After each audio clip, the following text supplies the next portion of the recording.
Hello and welcome back to another Betting Bankers live stream. We're here to discuss all things sports gambling related with a focus on soccer, horse racing, NFL and NBA. We share our bets before the event starts and then we monitor the progress as the action happens. Let's get cheering on those winners and making some money.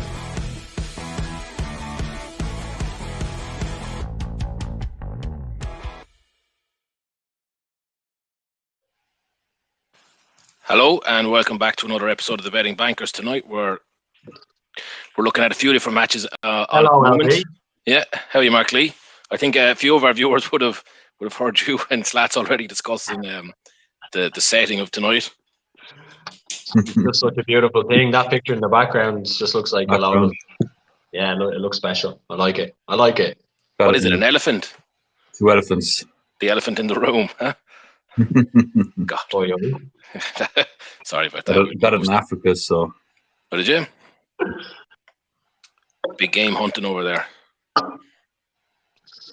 Yeah, he's an animal. The less said about it, I have the elephant heads just over off screen. Yeah. Mounted. It's like those guys with their trophy shots and they end up coming back from holidays in and realising they've lost their jobs because people have done them on Twitter. I mean, the painting is slightly classier than what that tends to be anyway, that's for sure. Yeah. I feel like those people are always from the same countries, but we probably shouldn't linger on this one. So you are about to run to our bets for the night, Slats. You've got a couple of in the bag already, so we can celebrate those before we've even told anybody. Yeah, so we have our combo bet up and running. So Gary, while he couldn't join tonight, he sent me on. His pick was Shea Adams in the Southampton game to have 2 or more shots on target. Market we've been doing pretty well on. We've had a few wins on Lukaku in that same market. Yeah. Adams, I mean, it's not even 50 minutes in. He's already had 2 shots on target and 1 goal. So happy days. That's in for us. The version of that me and Lee did, we just did just for him to score, which is about the same price. It was like 21-10 because I couldn't get the other market on Bet365, and that also came in. So that was a nice start to that one. Very nice start, yeah. Another one that's looking pretty good is Charleroi. We have to win with over 2.5 goals. They went down 1-0, which, it's never ideal, even though you're getting one of those goals. But they've come back and they're level 1-1 30 minutes in. So, hopefully they push on that match another goal. If they score and hold on to it, then we have the 2.5 goals anyway. And actually, again, in the version me and Lee did, we have Charleroi to win and both teams to score because I couldn't get the other market, and that's also coming in. So we're absolutely in the luck tonight already. That's going well, yeah. So outside of that, we've SAS to beat Udinese and over 2.5. It's 25 minutes in and still 0-0. Who to beat Udinese? Sassuolo. I'm just going to call them. First time we practiced that for 10 minutes before we went live and nailed it on the air. We agreed we just would go with SAS and say no more. Yeah. No. At least it's a tough one too. We've heard some abominations over the last 12 or 15 months on our channels. I think Genoa is probably one of my personal favourites. I was actually I was looking up about the New Zealand-Australia game over the weekend, and there's one name. Do you know the winger, Reiko? And his surname is like Ioane. Yeah. And I was like, I gotta get the pronunciation of this right. Like, I have to actually look it up. It's Ioane is how you pronounce it, but like. I feel like that name comes naturally to somebody from Cork. Just sounds like the noise you people make. So his brother's actually making his debut for New Zealand tomorrow. So, Akira Ioane. So I was kind of going. Charlotte have just gone down 2-1 down. So that's good. We love a challenge. Yeah, absolute goal fest. We also have 2 games then in Netherlands. Lee's pick was Almere City over 2.5 and the win. 15 minutes in, it's 0-0. I went with Neck to beat Helmond and both teams to score. Helmond have scored, so being optimistic that side of the bet is coming, but now we need Neck to come from a goal down. They're actually still just over even money to win the game, so it's not looking too bad there anyway. That other crowd, Helmond, every time I hear that name, I always think of the World War II. No, Helmand Province. Province. Yeah. You're like, right.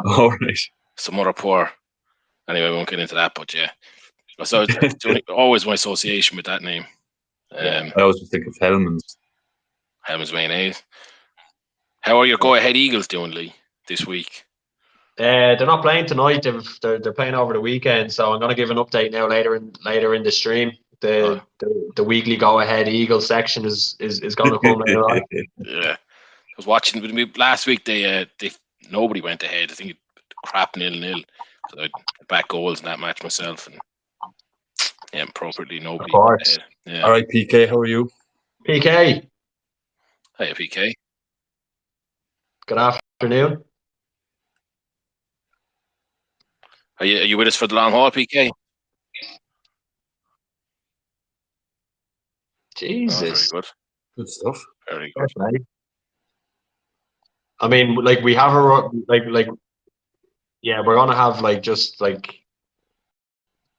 basically we're gonna treat it as like a season for us. So our streaming season, we're gonna give away a few awards between the five of us at the end of the year. Club Man of the Year, Most Dedicated of the Year. I think PK's taking an early lead in the Most Dedicated of the Year because he basically puts us before work. So just hope his employers don't see it. But I was going to say, but if anybody from his work is watching, he doesn't put us before work.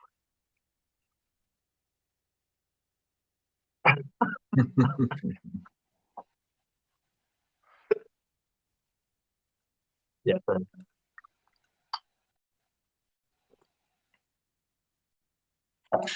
We just ran through the Friday combo, so we were looking okay just before you joined because Charleroi were 1-1, and Mr. Adams had scored, but now Charleroi are losing and Hellman are winning. So 2 bets that we were not looking great in. But I mean, both of those leagues are just goal-oramas anyway, so I'd be much happier with that than anything else really being a goal down.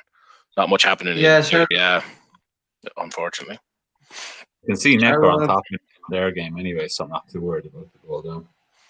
Not yet, anyway. Oh, Spal have gone 1-0 up. That's my own personal bet. Oh, personal. Sorry, I didn't realise we had separate personal bets again. Oh, actually, no, we do actually have separate personal bets that aren't open to the group because you had that monster winner on the horses a few weeks ago. You never told us about. Yeah. In fairness, I probably backed weekly segment that. Yeah. What did the lads hide this week? That could be our chat. Yeah. I mean, if anyone watching is interested in how you see a team kind of spirit and a team break up at piece by piece, just watch us over the next few weeks when everyone just introduces their personal bets to the group conversation. In my defense, I did submit my bet to the sheriff and he decided not to share it with the rest of the group. So Sheriff was in no place to be sharing bets. Yeah. What was the bet? I did a double, so I did Sassuolo to win and both teams to score and Spal to win and both teams to score. I was just picking for the Friday night combo and 2 bets weren't going to go into it, so I actually just made the call. Well, actually, because PK wanted to go with Sass himself, so and he said he'd go with Charleroi if you picked them. So I said I'd go with that. 2 people were going in for them. I had a distinct inkling that you'd be picking Sassuolo. All right, I'll be. Yeah. You should have put Sassuolo in for PK and put Spal in for me. Well, I had given an alternative anyway. Well, exactly. He'd given the alternative. You just gave 2 and didn't kind of say which your preference was. Mm. I think for the viewers' benefit, we need to we need to kind of get into where this nickname, the Sheriff, came from. So I mean, it's not something that been in use for a long time. Like when we got together, we were doing our group bets. I've referred to myself as the Sheriff for a long time. Nobody had. We just struck on gold by coming up with it. Keep it for the bedrooms, lads. Keep it for the bedrooms. Terrible. It's a misnomer now that we know. We were doing our group bet. Obviously, everyone gets a bit excited, so we were thrown in very, adventurous. Yeah, adventurous bets. So we huddled together. We were like, right, who's the most, has the most sense? He's going to keep his wits about him when the time. Who is lost enough to know what a loser bet looks like? That's what we thought, right? Everyone's losing their head all around us, and then who's going to keep theirs? So we put our faith in the Sheriff. I mean, I think he's going to hold his hand up there now, and he's going to just make it clear to all the viewers who the Sheriff is. Maybe he's not. Maybe he is. I don't know. And then when we were at our weakest, right? It was like there was no one around. We needed someone to steady the ship, and he makes an executive decision and decides to back Bet. He decided to back a bet that he wasn't equipped to talk about. Is that A right? Dutch women's football game with hundreds of euros of our money. All I needed was a goal. I mean, they don't even have to be. I mean, you could say that about any bet ever, Slats. All I needed was a goal. But like, I mean, if you saw that league, I'm looking for it now because I know there's some Dutch women's No, football on at the moment. never look at it again. I think that's how we've learned. Yeah. I don't think we actually ever got into the details of that segment with the viewers about our rolling. We actually have it up here now. What did we call it at the time? The Hot potato. The hot potato. That was it. Yeah, I like that name. So you pick an absolute banker of a bet, a 1 to 20 shot, and you roll your £100, so it becomes 105, 107, 112, and the basically the goal is not to lose. And I think you were the first one, Slats, were you?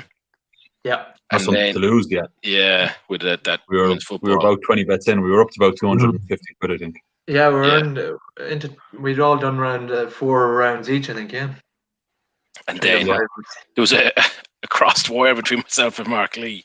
Peer pressure that caused the second one to fail. Yeah, there's so many games on today. Where are you, actually? Put something on. And then, surely there'll be a goal in that France-Portugal game. And the worst part is me and Slats had been talking about 2 days beforehand about how much we hate the international break.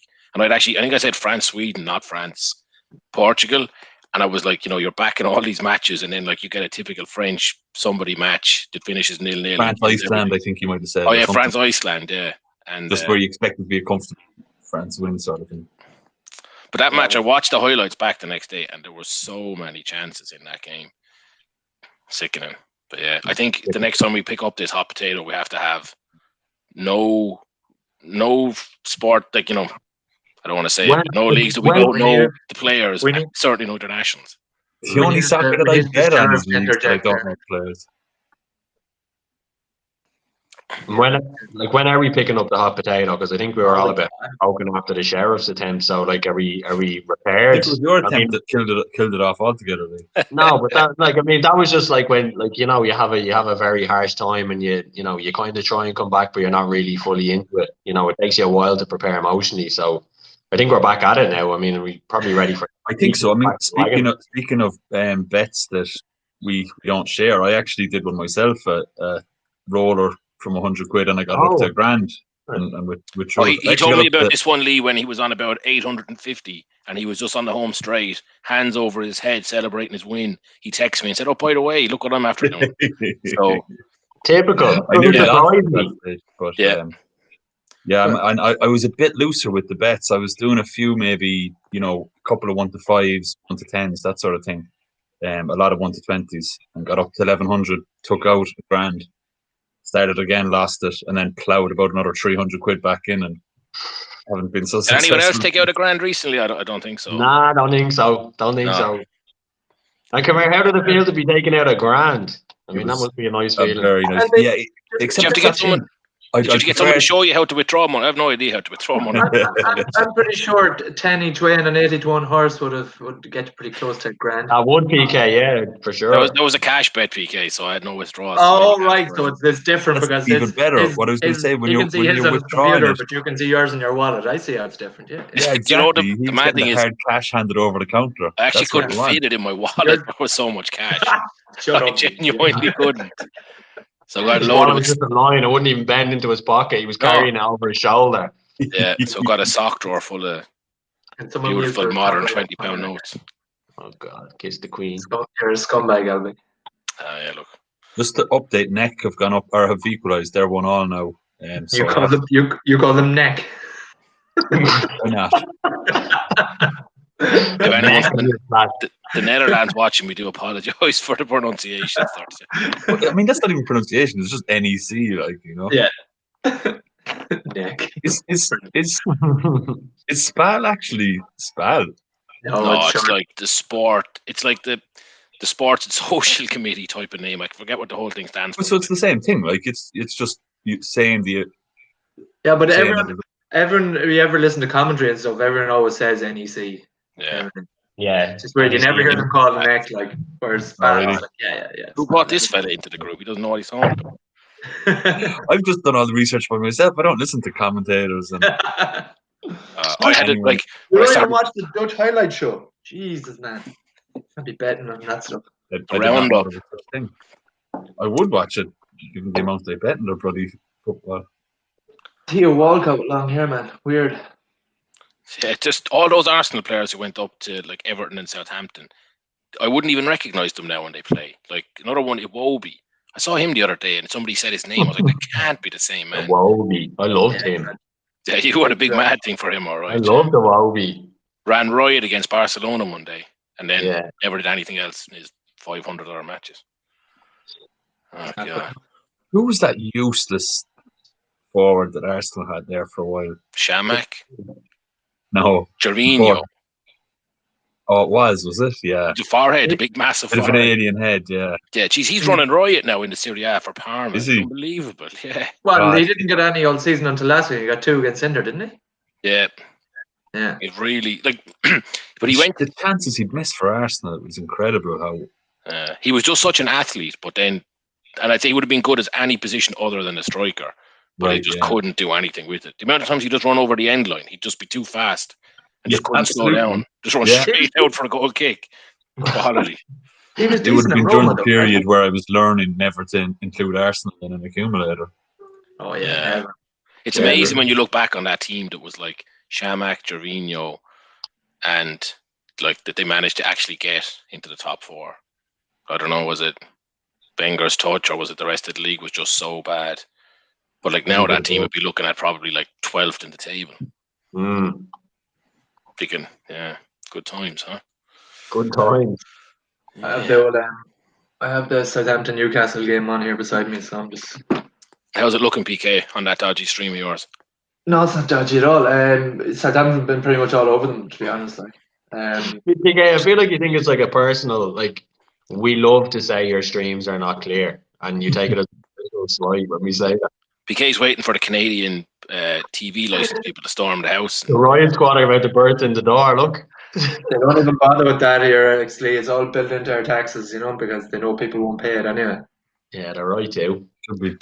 Give people the choice, they say no. Yeah, television licenses are the strangest tax. It's like, if you own up to it, we'll make you pay. But if you don't, well then, there's 7 men in the whole country who just go around door to door. We'll ring your doorbell and just head on after you when you don't answer the door.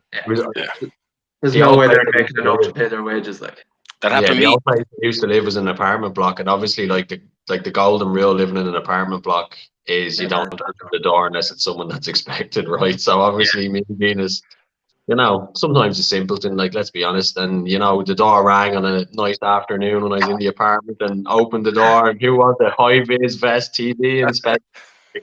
Oh, hello, what's your name? I gave him it all. I gave him it all on the spot. Did you own up? Did you have to pay for the license in the end? No, so this is the thing. Like I got the bill in the door, didn't pay, and then I got summons to court. So I had to go through the motions then of getting onto the authorities in Ireland who look after that sort of stuff, and managed to get myself out of it, thankfully. The local TD or councillor, was it actually?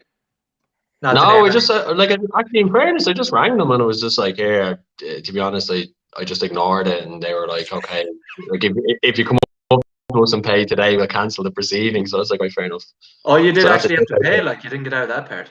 No, I had to pay, yeah. You didn't get any additional fine or anything? No, just had to pay what was due. Yeah, they always threaten a fine, but they never really actually. I've been caught red-handed 3 times, or caught on the door like 3 times. Yeah, they just make it get a license. I remember we had it living in Ringsend, Slats, or you'd have all seen that apartment. And it was like whatever, the 4th floor or something up off the ground, and the buzzer rang.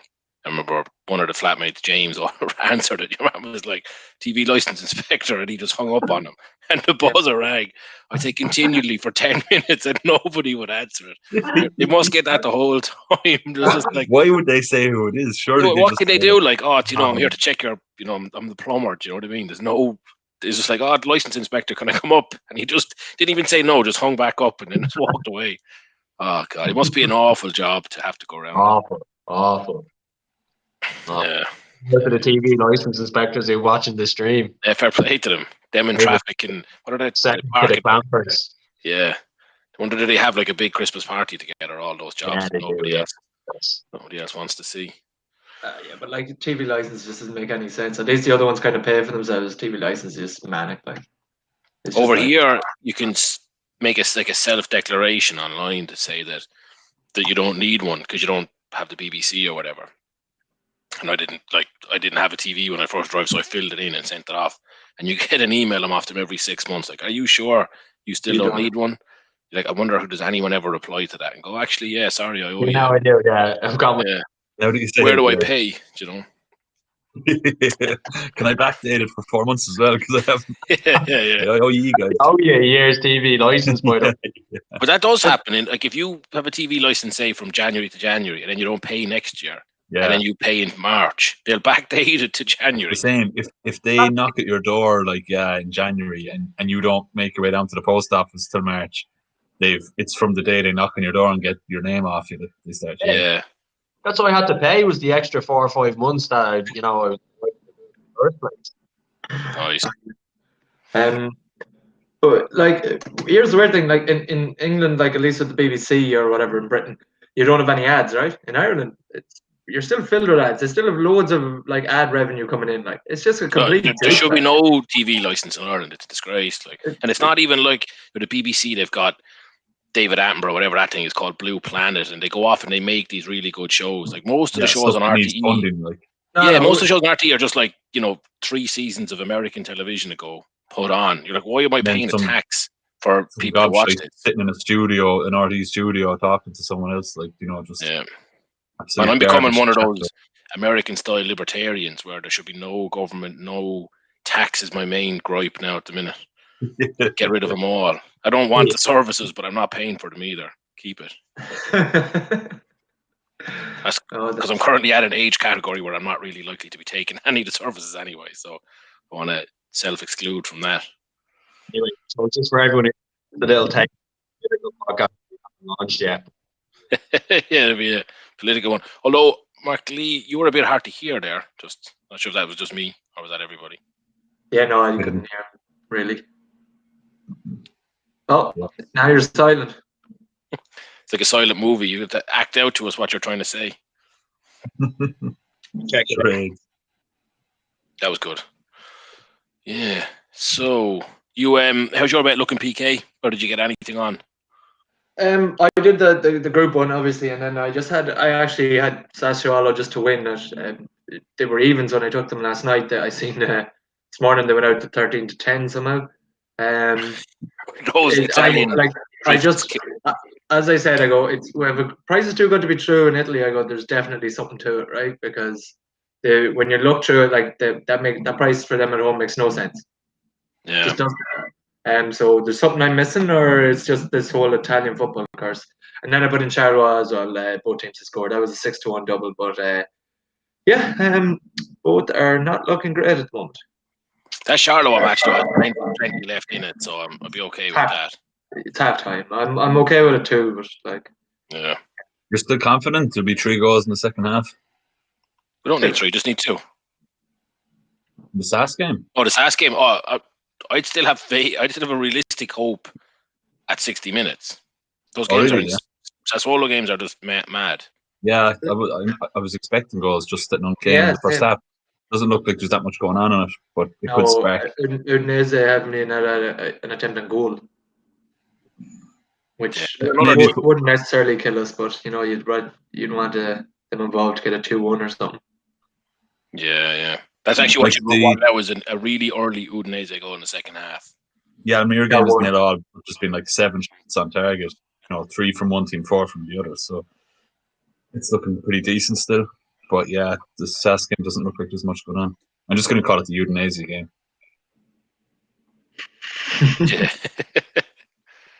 Yeah. Where's the Spal game on? Is that in Serie B? Serie B. Italy. Spal. I have to find it here now. They're dominating that game. Yeah. Oh yeah, there.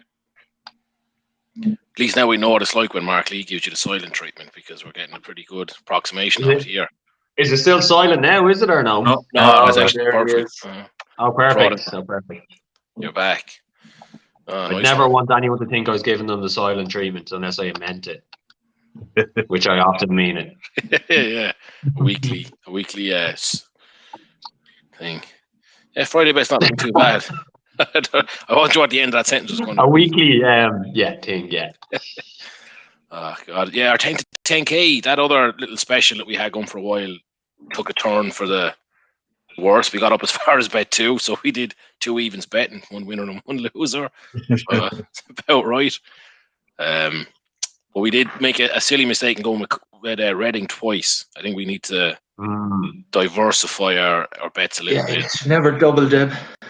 I think that was Gaz, wasn't it? Gaz was all about Reading a couple of weeks in a row. Yeah. I think if we look back on it with our hands on our heart, I think we were a bit lazy on our side, and he got the winner, so we all just voted for his pick the next week. Yeah, we jumped on. Yeah, but Gary isn't here to defend himself, so let's blame him. It's fine. Yeah. No, I mean, we're going to blame him full whack, 100%. Yeah. And I mean, now what I will say in favour is the injury. Gary. Yeah. Sorry, yeah. Oh, no, sorry, go ahead, Lee. I think we're talking over each other.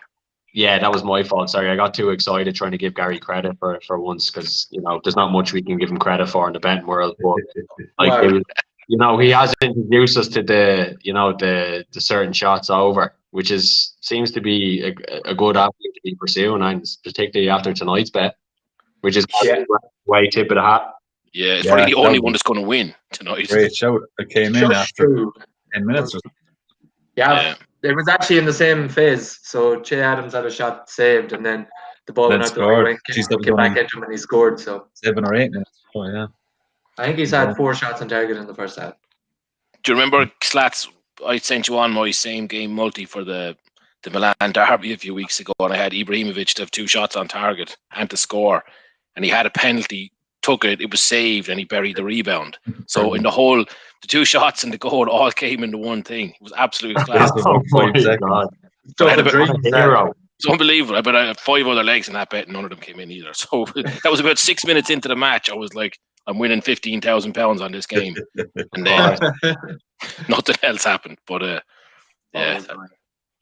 those missed penalties are just like the class for the big odds. Because to miss a penalty in a match is like, you get that about 70 to 1, don't you? Not that I didn't have it back now. But is it actually that 70 to 1 to miss a penalty? Yeah, we really high. Well, in a match, but that's for penalty. But when they're actually taking the penalty, it's usually about 1 to 10. Oh yeah, sorry. No, it's about 3 to 1 for them to score, or for them to miss. What I've seen is it's about 1 to 5 for them to score, and 3 to 1 for them to miss. Really? Wow. 1 to 5 to score. What? I thought it was closer to 1 to 10 to score, and then probably about 7 to 1 to miss based on their. I mean, maybe I haven't seen it in enough games. No, I'm probably only watching it play a couple of times myself, so I don't have a great. I'd say I've only seen it in these sort of games, these divisions, that I wouldn't be able to name a player on the team. Maybe in top level football, they're more expected to score, so the odds would be, it would be closer to 1 to 10 for them to score. What are the sort of standard stats on penalties? Yeah, and if you look at it, would there be a differential between levels? I'd say so. Do you think so? I mean, I think taking a penalty is fairly basic. Like, well, penalty shootouts, like you tend to end like 4-3 out of. Yeah, you're right. Yeah, it's very rare you see 5 out of 5 in a penalty shootout. I know the difference is you've 10 different penalty takers there, whereas a penalty in a match you're one specialist penalty taker, so should be a little higher than that. Well, quite often you're 4-3. That's out of 9 penalties. Well, it can be that too, yeah. But I mean, Jesus, you can see it finishing like 3-2 out of. Remember, there was an Ireland match probably about a year ago, and there was like 1 penalty out of 5 scored each. Ireland against somebody, like. Well, what match was that? Well, the game against Slovakia that we went to penalties and we missed 2 out of 5 anyway. We didn't get to take the 5th, so we missed half of them. Yeah, 2 out of 4. Yeah. I mean, when you think about it that way, Slats, it makes more sense that it'll be around the 1 to 5 ratio where they'd miss, like, but if you're watching, sorry, sorry everyone, this is the last time I'm going to interrupt. I'm way too excited about tonight, right? So I apologize out for the ball. No, we like your energy, actually. We like. But if you watch a Sunday League team taking a penalty shootout, they're going to score 4, 5 out of 5. That's If because you the watch keepers are League muck. Two, doesn't matter. It's all relative. Like if you watch League Two, the likelihood of scoring 4 or 5 penalties, I don't think is any less than the Premiership team scoring 4 or 5. Possibly. I'd agree with that, but like maybe Slats' point that like an individual penalty in a match, Mm. I don't know. I think is I don't know the numbers at any level, so I can't even say. Because it's your preferred penalty taker, yeah. Preferred penalty taker. And I suppose he hasn't played 120 minutes of football either. So yeah. Many different factors. And do you know what's interesting? If there's ever 2 penalties in a game and the same player's taking them, what he does for the second one? How often does he change side, or does he, That's actually, yeah. Because anytime I'm watching a match, I know I got one horribly wrong recently, but you're watching a fella line up. I feel like you can call it looking at his face if he's going to be so nervous that he's going to mess it up. Their like, body language, yeah. Yeah, you know these fellas that they'll walk like 5 meters past the D, and you're just like, he's absolutely looking this up. His head, he's just like looking down like that. And, you're like, oh, man. And there's ones then as well where the keeper engages with them and a bit of bullshit and that. And the boys that react are the most likely to miss too. Like I know it's a simple thing to say, like, oh yeah, you shouldn't react to things like. But the ones that do react to the keeper's like, probably slightly in his head here, staring down. I find if they place the ball and it kind of moves, they stand back up and the ball rolls a bit. And then they go back down and replace it. It's like you're missing, buddy. Gone. Yeah. Do you remember in the past it was like if the keeper did something and they had to retake it, and then there was so many of them would put the lads off that now, like if the keeper breaks the rules and it scores, the goal stands. Because any of the lads that had to retake them, they never scored the second one. No. Like because you put all your concentration into it, and then like he's won. Do you know what I mean? Exactly. Yeah. It's like a football. You just reject the penalty, like you scored. I mean, the keeper jumped off five yards off his line. Who cares? It went back. Yeah, exactly. Yeah. Speaking of, go on, PK. I was in goals for something here, and I had just because we had no one else to go on goals. Then 5 minutes in, penalty. It was only 7-a-side, smaller goals. Like tried no notion of goals, and saved the first one. Well, saved it. Sorry, I should say. Literally 2 minutes later, again they got another one, and it was to my. I think I went to my right, and he saved it. And then I was like, they put up a new penalty taker then, and I was like, he won't go the same spot as your man. And I just saved it, so I went the other way, and your man just drilled it into the same corner. I was like, you bastard! You must be awful, PK, your team, if they can see the 2 penalties in the first few minutes. He was playing with Vinnie Jones. Yeah, it didn't go well. It didn't go well, that's for sure. As a keeper, PK, so do you pick the side that you're going before they kick the ball? You're committed. Yeah, especially at 7-a-side, like it's about 5 yards away. Like you're just better off making yourself as big as you can to one side. Spreading yourself into one side of the goal. 7-a-side goals, would they be the size that we used to use down by the gasworks or whatever? Would they be 7-a-side? Yeah. You have to. Sure, your man would be so close to you. Like if you decided that once he starts running, you'd never stop it. Like it's only about 7 meters out from you. You just have to be the right side when the ball hits you more than anything. I just assumed keepers pick a side. Like, do keepers, like, if like, I've never actually looked at interviews from keepers when they're asked, but like, do they say that they try and take a read off the ball when it's been hit? I've seen interviews where they're talking about they do analysis of the players on the other team, who usually takes the penalties, where they shoot it. Yeah. So I remember seeing, I don't know who the keeper was, but I remember I'm talking about Suarez, I think, or someone from South America, and they were saying that he does it in like, left, right, right, left, right, like kind of not over and back all the time, but there was a kind of a pattern, and he'd say his penalty, and he's just like, he always does that sort of thing. There's so many penalties these days that they don't like reach the side netting, like that they're not hitting the corner or the side of the goal, that I'd say a keeper nearly could hold on and try to read where it's amazing to me that, like, especially when you watch other sports where they're drilled to the nth degree, like the things that in soccer, football, that never change at corners. Like how I'd say every third corner is shit, even in the Premier League, which is meant to be the best in the world. You just clip them in and hope for the best. Like there's no the amount of them that don't clear the first man, or that go even worse, that go like out for a throw on the other side of the pitch, and you're like, how can you have gotten to the age of 26 as a professional footballer and still get things wrong to that degree? The penalties, I think, are the same. It's amazing how often a team will get like a penalty in a match, and your man will just put it, waist high, 1.5 meters to the left, that the keeper just falls over and stops it. It's the same like passing, like Roy Keane's thing. Like like football is a simple game. You pass to your teammate, right? If it's 5 yards, 10 yards, I mean, every fucking professional footballer can do that. Yeah, often a lot of passes go astray. Like it's just. But even some, like say, in play thing is different because say there's people at you and stuff like that. But even the moments where there's like it's stationary, like every single corner is the same, you know. And I don't know, blows my mind. Yeah, I know what you mean. Yeah, must be concentration, I'd say. Anyway, I think so because there are certain lads then who never get them wrong, you know, and usually never. playing for the sterner coaches, you know. And then you got the more laid back coaches like you'd see, say, at Arsenal, and the corners are just, you know, you're getting 1 out of 5 is a proper good corner that you'd be happy about, and the rest of them you might as well just roll the ball back to the keeper and let them kick it out. Have you been on Arsenal TV before, LB? I feel like that's a conversation topic that deserves a bit of an airing out there. No, Like I've the never corners watched. are terrible. We're terrible at corners. I've never watched anything other than the highlights of that. You need to be. He is the wrong vernacular for that. So he does. He needs to be more, bled, fam, whatever else they say. I haven't watched it in years, but it's Years. a different language anyway. Just impressed you got the word vernacular into that story about MPK. Yeah, wrong people to use that word, I suppose. But yeah. So how are we looking on the bets? I think pretty much nothing has happened since we started talking. There's no change.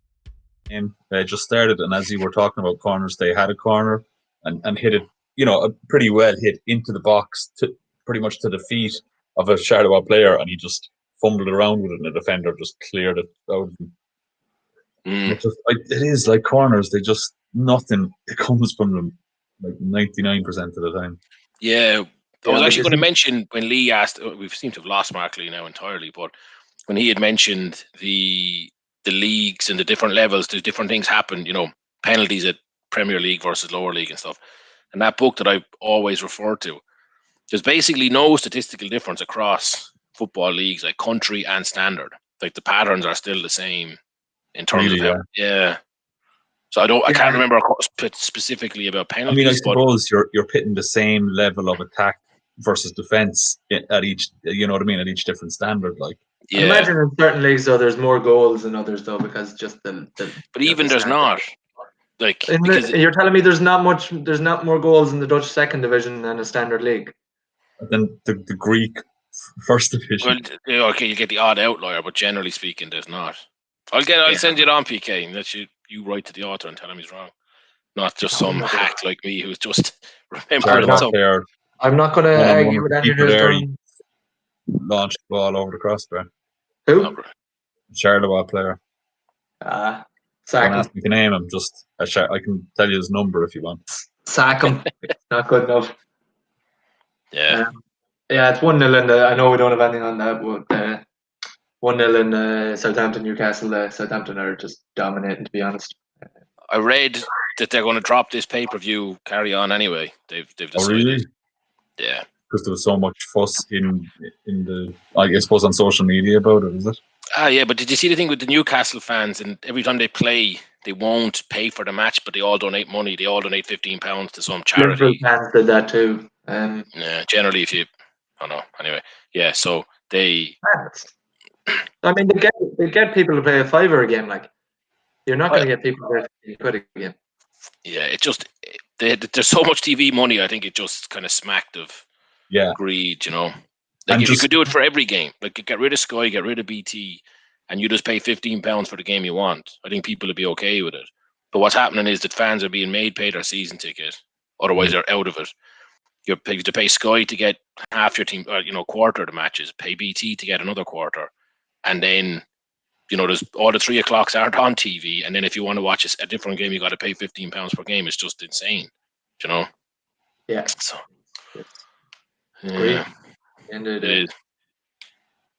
We looked before at the old Segunda division in Spain. Actually, is that even what's going on here? Yeah, and Elche Celta Vigo was on here. There was actually we looked at that before for goals. Obviously, didn't get on it tonight, unfortunately. 1-1 at that time. It's a bit better than a few of our games.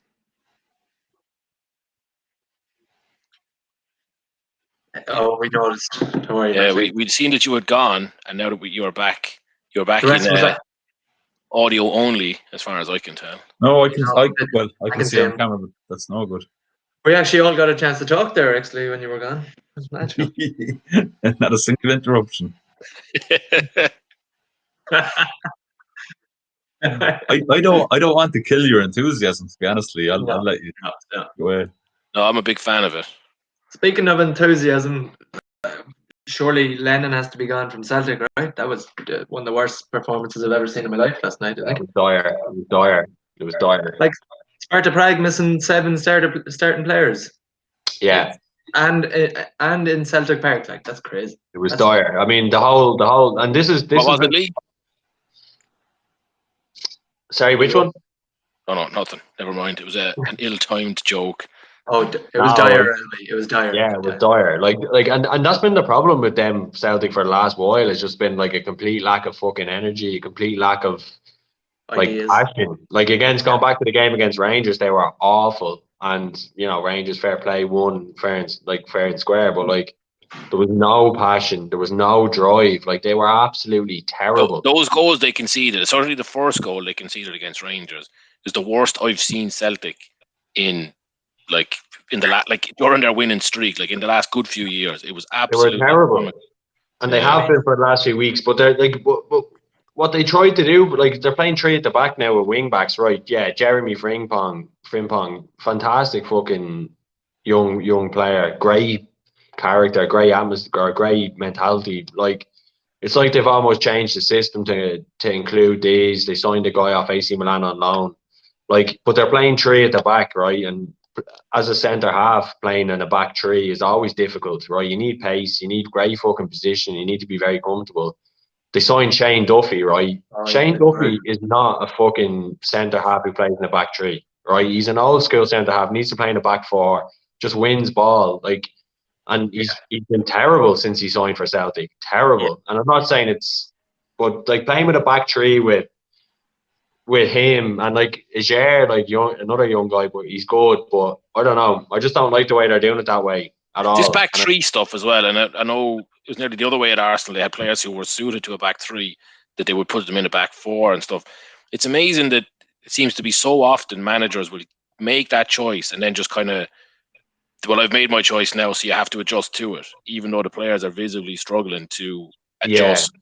But they won't seem to change their mind or soften up, but they just keep forcing these guys out. You're on about Duffy there. Like, it can't, at his stage in his career, to be getting made do something like that. It must be frustrating for him.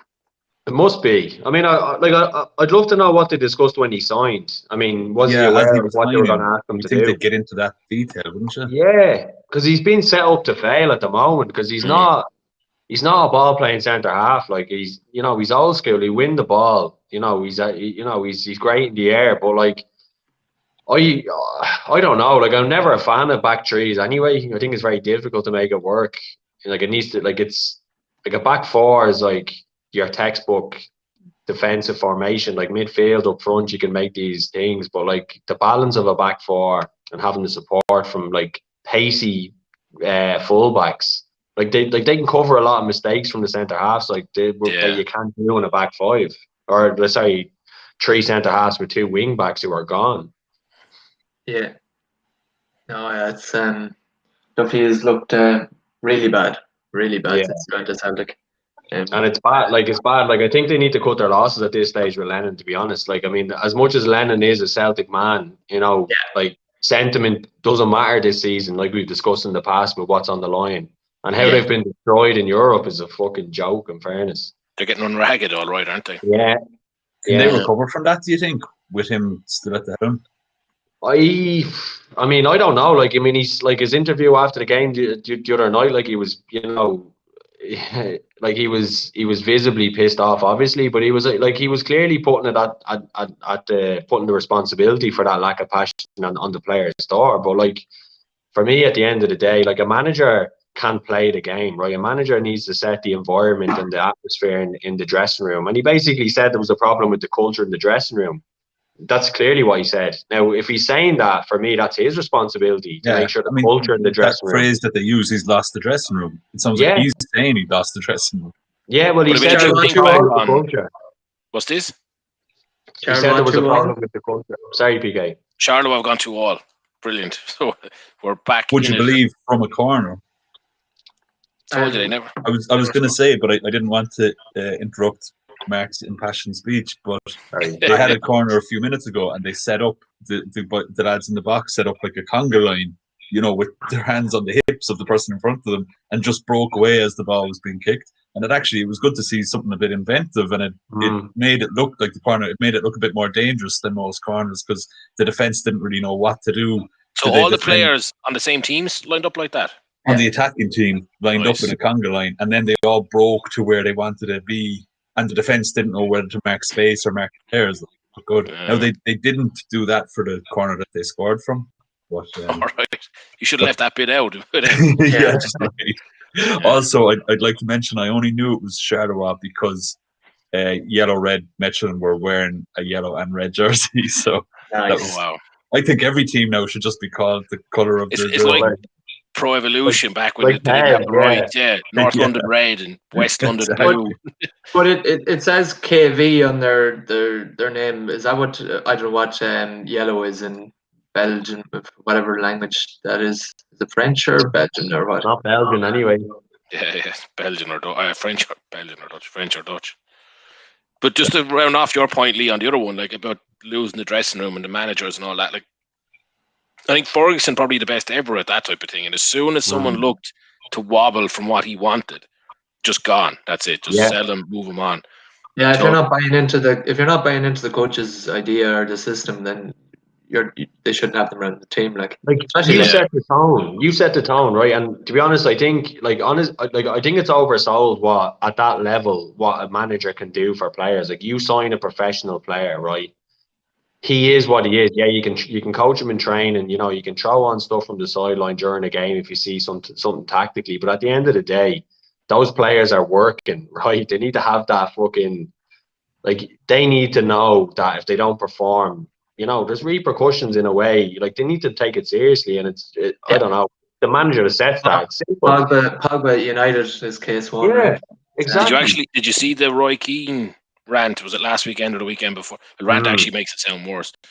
About somebody said to him, "Oh, he's not motivating the players," and Roy Keane was like, "It's not a manager's job to motivate the players." He's like, "You motivate yourself. You're playing in these stadiums and against these rivals, and Champions League nights. Like that's not his job. His job is to." It's definitely a bit of both, like right? I would say Keane probably didn't need to be motivated himself. No. Like, it doesn't mean that every player is the same as that. Like. Yeah, but it is true in the sense that if you can't get motivated for what is the majority of our demographics' ideal or dream job, well, that's true. You just not bother going out and doing it, then there's something wrong. Either the manager goes or you go. Yeah. I think a good manager will get rid of players while there's only one or two upsetting it. But if you let that fester, and then you've got 6 or 7 of the key players in the team are not really buying in anymore, you won't recover that if you just have to let the manager go then. Exactly. It'd be a sad end for Lennon's time at Celtic if they had to get rid of him mid-season. And I mean, the thing about sorry, this is the last thing I'll say about Celtic, but like when they signed him, like a lot of the fan base was against, they didn't want him to sign, and he did great, but like things come to an end. Like you can only bring things so far at some stage, and it just seems like so like that squad that he has, like they lost actually, they actually lost like one of the biggest changes year on year is losing Fraser Forster, right? Back left, and he's not doing great where he is now, but he was unbelievable for Celtic last year. I'd say single-handedly stopped 10 goals at least. It's whatever's changed, it's not working, and you can't leave it too long to make a change. Like we're nearly at Christmas. Yeah, that's funny as well. You picked him out, right? There's another thing that I've noticed over the years, and you look at clubs selling players, and like they sell an absolutely vital cog in the wheel, or whatever that phrase is, and they don't replace them. And you kind of think, you're watching it, you're going, how could nobody who works there full time, who takes a salary to assemble these players, not realize that obviously some players have to move on to bigger and better things, but even just like, I'm not saying like superstars, just like there was a key guy in your team and you didn't replace that skill set. How did you not think that was going to unravel? But it again seems to happen all the time. Yeah. Now, and just specifically the Forza, like they wanted him to stay. Like they offered him the contract, he decided to leave. Like, but I don't think his career has gone any better since he left. To be honest, Werner's faster now. I think he's in Southampton now, is he? Mhm. Oh, is he sitting in behind McCarthy here? Right behind him, huh? Yeah.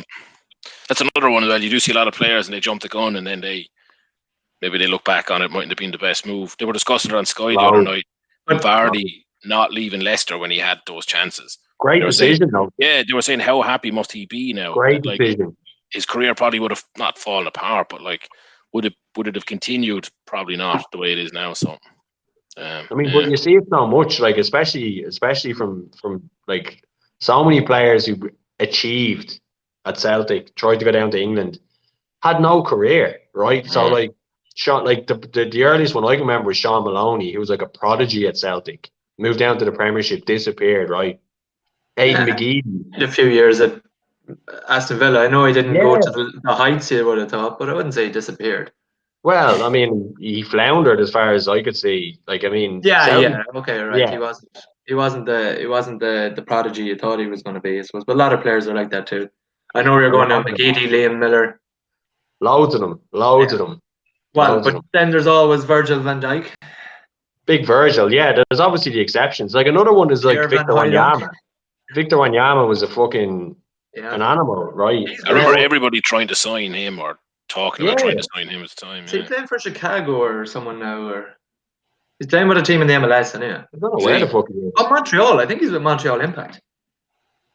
PK, you're the only one of us who's going to know who plays for Montreal. Yeah, I do. If he is in Montreal, that's fucking Jesus. Like he's a beast in fairness, and but he was never a fucking top dog for Spurs, was he? No. Yeah.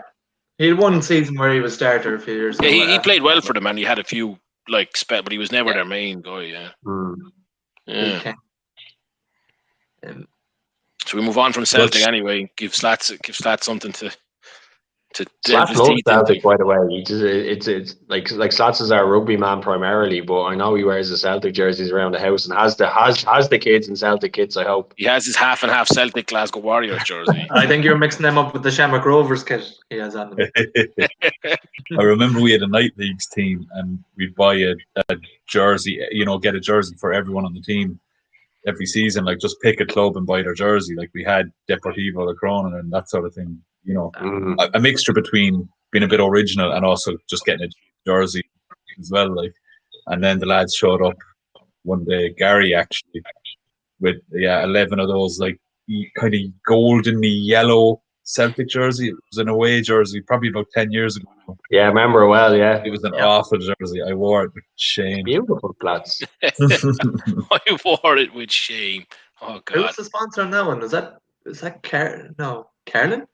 Was it something like NTL or something like that? 3 letters. I think before was NTL, but I think that one was Carling. I think we're at Carling at that stage. NTL is a lot older than 10 years, I believe. Is it? I still have a Lions jersey, the green training jersey for the Lions when they went to, I think it was Australia. Remember, it was green and blue sleeves. So around the time I did my confirmation now, so it's quite a while ago. But it was a really deadly jersey. It was like a green body with navy blue sleeves. Probably the confirmation money still in the pocket of it too. Yeah, all those punts. But it was a deadly. But that was sponsored by NTL as well. It was they were like a TV company, were they? Yeah. The UPC. They were like they've morphed several times. Yeah. Yeah, it's like and I think lots of people in Ireland still call them NTL rather than UPC. Yeah, NTL just multi-channel. They just call.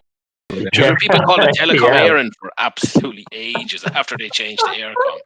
I can remember people talking about it. After half the country got blitzed on the Aircom fucking IPO. I saw that. Did you see recently? I think I saw it on TikTok of all the things. It was the AGM of Aircom and the fellas in the crowd giving them absolute abuse. But it was all like, because every kind of local person in the country invested so much of their pension into it, and then they just lost it. And there was these people like roaring at them from the crowd. You don't know what you're doing, and these fellas just sitting on the stage real sheepish. I missed that all when we were young. Never had a clue what went on. But it was like golden television. Yeah. The fact that people lost their money, which is sad, obviously. But Yeah, NEC, as I always call them, have gone up 2-1. I was just going to say neck or 2-1 up, which is good for. I'm assuming that's Slats bet. Yeah. Yeah, so Swallow's going to kill us though. Funny how I can identify all these bets. Well, I thought you would have thought that I would have been conservative 1-2. Almere win with over 2.5. And the other one I sent you, Slats, Spal are 2-0 up. Yeah. So. Yeah, they're absolutely dominating that game as well by the look of the stats anyway. They were all over them. Do you remember when we had our first one of the season and I was actually saying that Spal could be good to get promoted again? And they were like 12-1 before the season started. Really? And I said that they might struggle the first couple of games and then I think their odds will plummet after that. I looking at them again, I think they could I think they'll get promoted, but I think they could win it outright. You need both teams to score in that bet, is it? Yeah, I have it. I didn't do that on its own. I have it with Sassuolo as well. So yeah, that's not looking great. I think Sassuolo is the biggest one now. We need to. Yeah. Looks like there's only been one shot on target in that game. Yeah. How have Udinese had no shots on goal, but yet 5 corners? Everything just going down the wings, is it? I don't know. Well, they take corners like Arsenal, so they just go straight out for goal kicks. That 4-9 shot isn't looking too great either on this, but there's it's end-to-end stuff that I look at this shots on target or something. Happened yet.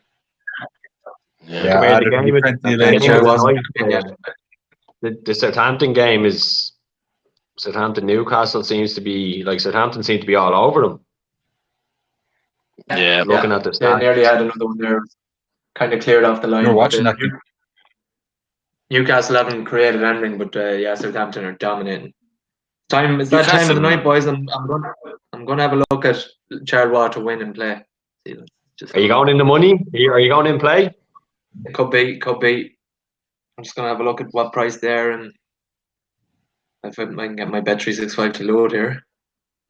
This is where we all need to start fucking jumping on these bets now. If the last few weeks are anything to go by. Yeah, I definitely. just flicked on to a replay of a Mechlin header, but I actually think it was close to being an OG. I can't really tell. It looks like it was an accidental header back, and the keeper just caught it above his head. But whatever way that was going, Charleroi have dominated this half anyway from anything I've seen. That's good to hear. That's all I need.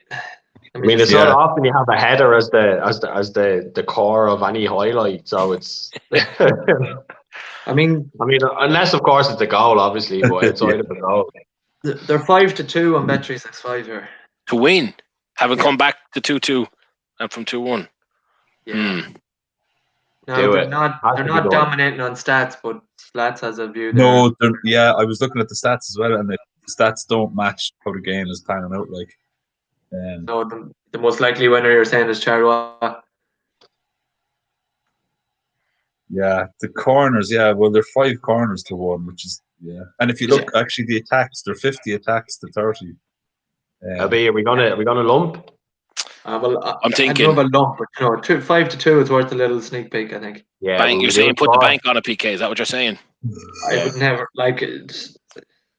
Yeah, because you've seen how my bets have gone recently, right? But you know what though, your in-play bets have all been very good. Yeah, Porto drew last week, didn't they? Or no, they lost 3-2. They were 2-0 down when I backed them. You better watch it, PK. Don't mention it. Saw that, yeah. But that was unlucky. I mean, they made a go of it anyway. The bet was justified. Like, I've got £208 of my Bet365. I'm thinking to put the lot on. Yeah, you go for it. Do. No, I'm not. Now that I'm being talked into it, I don't want to do it anymore. I will absolutely not be here to listen to your crap afterwards. PK, I'll be blaming you if that doesn't happen. Oh, you go for it, sir. You enjoy yourself. How is it looking, Slats? If they drift a little bit, 13-5 now. I think that's a drift. I'm actually just trying to get on them myself, so I've stopped watching it. LB, let's do it. Let's do 20 each. Yeah. Oh, here we go now. Here's the crap. Let's do it. Come on. Out of 13-4. Oh, it's shit. They scored. It's suspended. Who scored? Well, they've gone to 1-4 now to win. So. For fuck's sake! I didn't get it on either. Can't believe it. Fuck's sake, PK. You could have told us 10 seconds earlier. Or I should have just. Right, PK, pick the next one. I was just loading up the bet. Dallying. I have it sitting here and I was just hesitating. They're Shite. 3-1 on the exchange. Jesus. I was 3-2 just now. looking. I just got them on my exchange account here too, Slats, and I was literally about to press back and it halted. Yeah. It just Just popped pull up the for me. trigger. Do you want to accept changes? And I clicked accept, and it went. My £50 went from paying 100 and something to paying fucking £5. I was like, this is all over the place. I was like, right, that's not good. Unbelievable, Jeff. All I'm Right. saying is, anyway, if nothing else, like 11-4 pre-game, I've tipped that, so it's all right. Yeah, that's true. Yeah. Yeah. Let's hope they hold out now.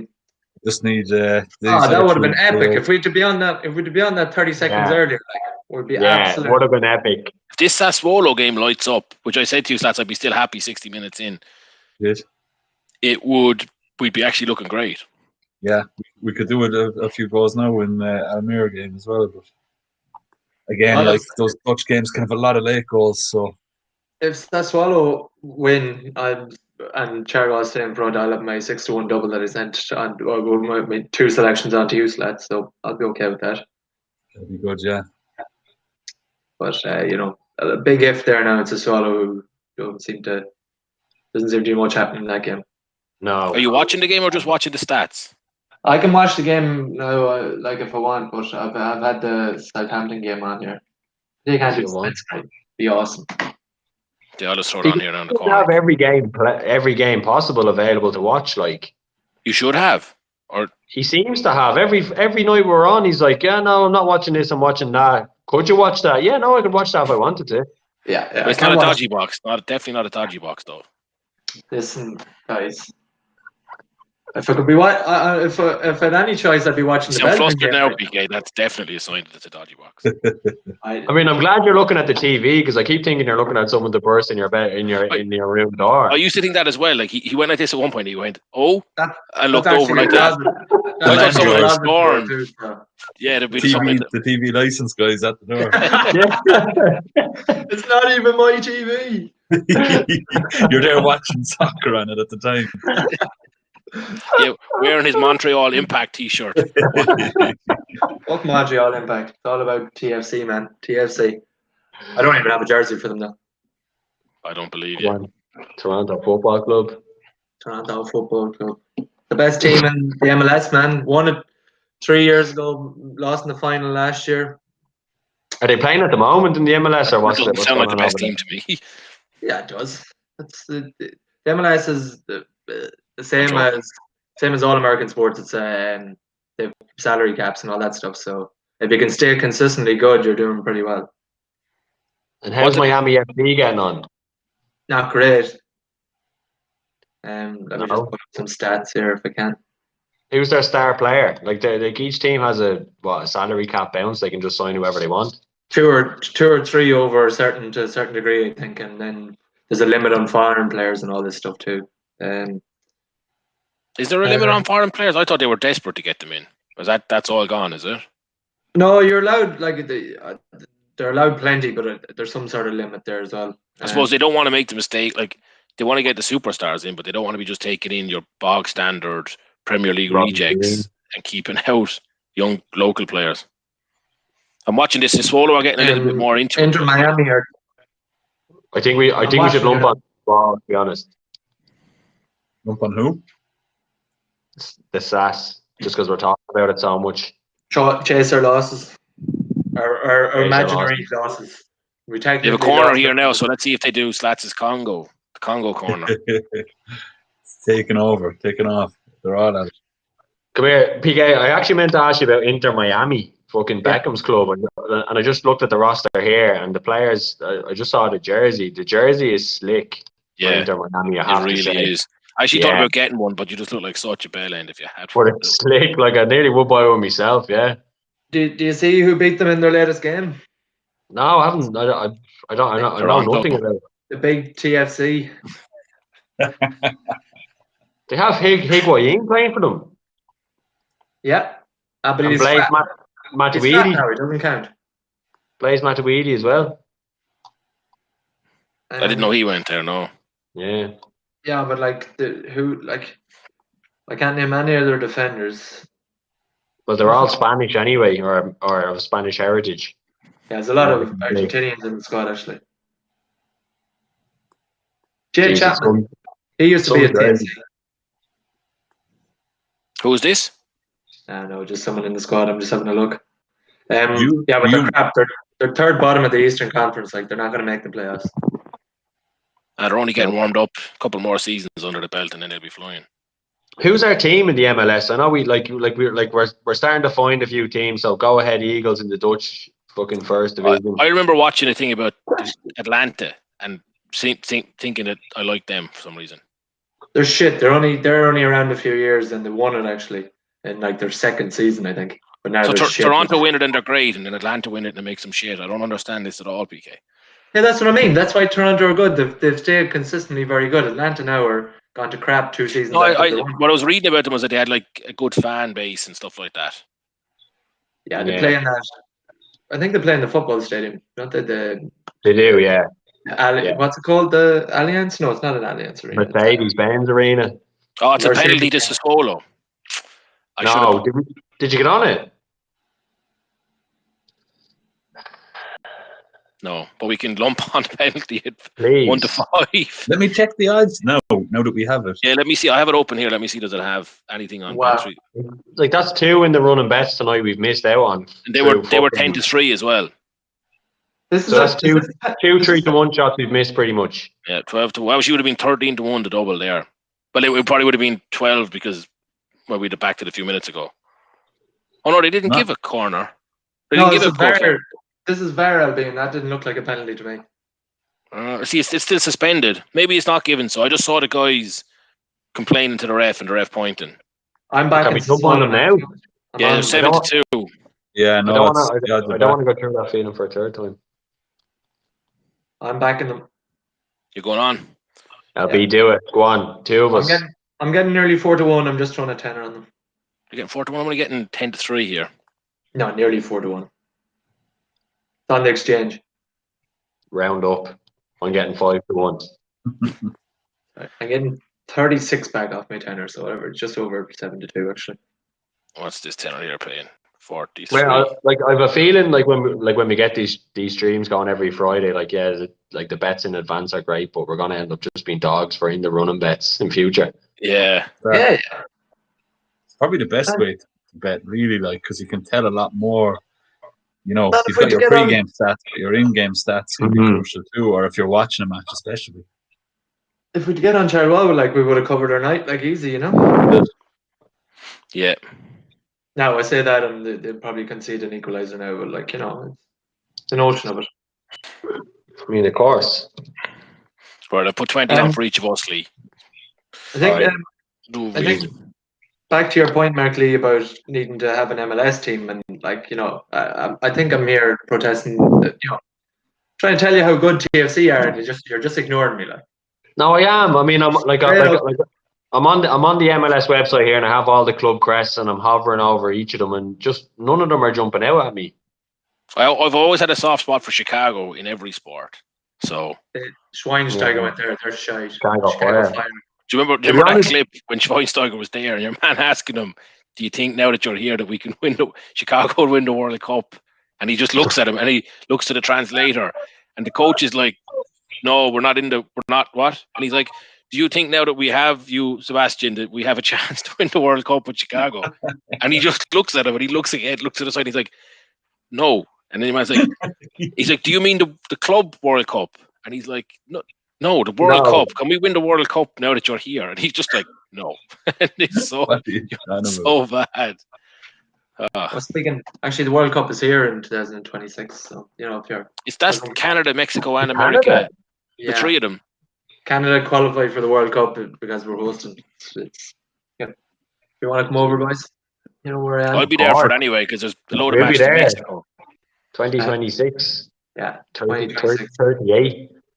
We'll just be coming out of lockdown 12 at that point. And we'll be ready. There's another VAR review of a penalty in the Charleroi game. Which way? I'm just flicking on to see which way it's going. Actually, it's not showing me.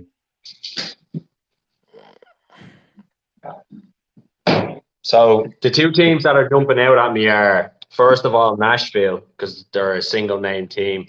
They came out brand new. Yeah, they're brand new. Franchise as well. Them and Inter Miami are new this year. Yeah, Remember like they're when we not were mad there, about. Lee, they were talking. It was on the radio.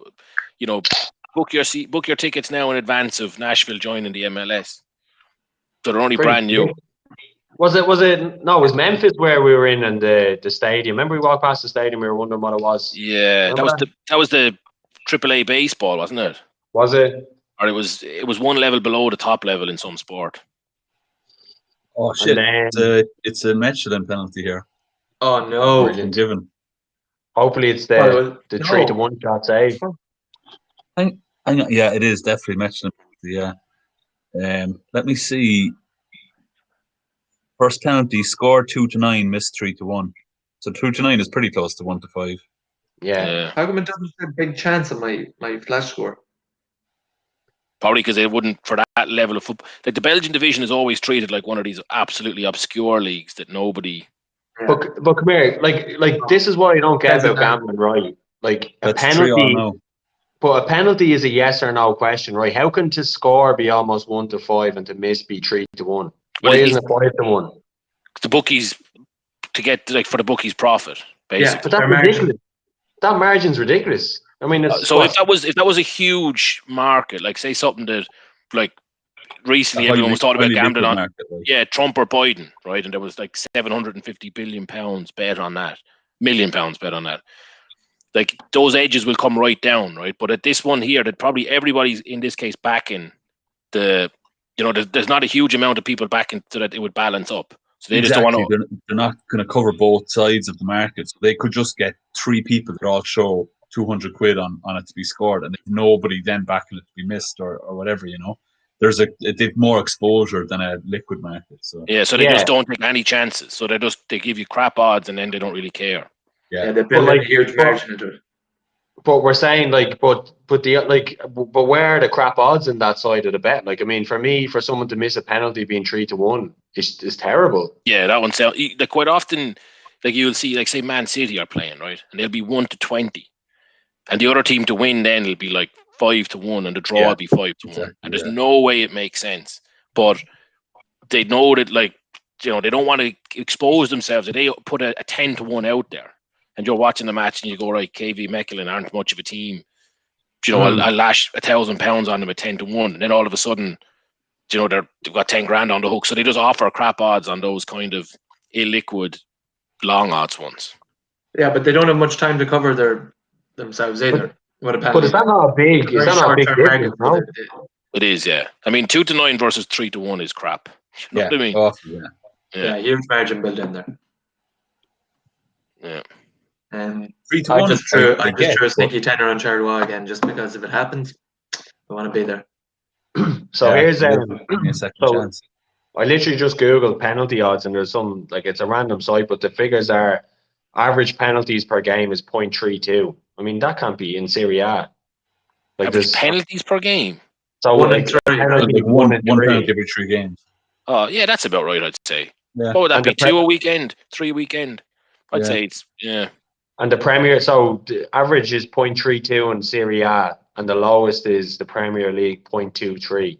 I'd say that's changed now though this season with VAR. Like, there's been a stupid amount of penalties, isn't there? But that seems high to me. Is there not many penalties every weekend? 1 in 3. It seems high, if anything. Yeah, like out of the 10 games, that'd be more than 2 penalties. And the conversion rate is between 75 and 80% across the top 5 leagues. Yeah, that makes odds of 1-5 pretty reasonable from the bookies. Pretty standard. Yeah. I would have said it was a higher conversion rate than that. So would I, yeah. So would I. 70%. Between 75 and 80. Sorry, 75 to 80. The 1 in 5. And then another stat it gives if, like what we were talking about earlier, like if they have to retake the penalty. But that's in there, is it?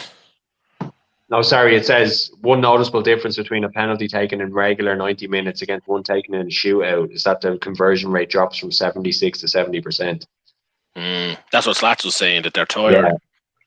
And possibly... Sense, like. And I think probably more so that you've different penalty takers rather than one specialist penalty taker in a match. Yeah. I mean, it's not actually, given that point, which is a fucking a great point. Like, it's not actually a huge drop off either, is it? No, No. it's not that big. Yeah, Considering you're going from your Cristiano Ronaldo's down to some left back who's Dave exactly, O'Leary. yeah. But some defenders actually are quite solid taking penalties. Yeah, It's the kind of the uppity attacking midfielders that have a tendency to just side-foot it into the keeper's palms. And then the very last stat is that one of the best penalty takers that graced the game, Matt Letizia, who has 20 plus penalties in their career. He has a conversion rate of 98%. He scored 48 out of 49 penalties. That's insane. Jesus. He was a gifted motherfucker. He was a gifted motherfucker, yeah. Yeah, he was. Who has the worst penalty conversion rates? Does it say that?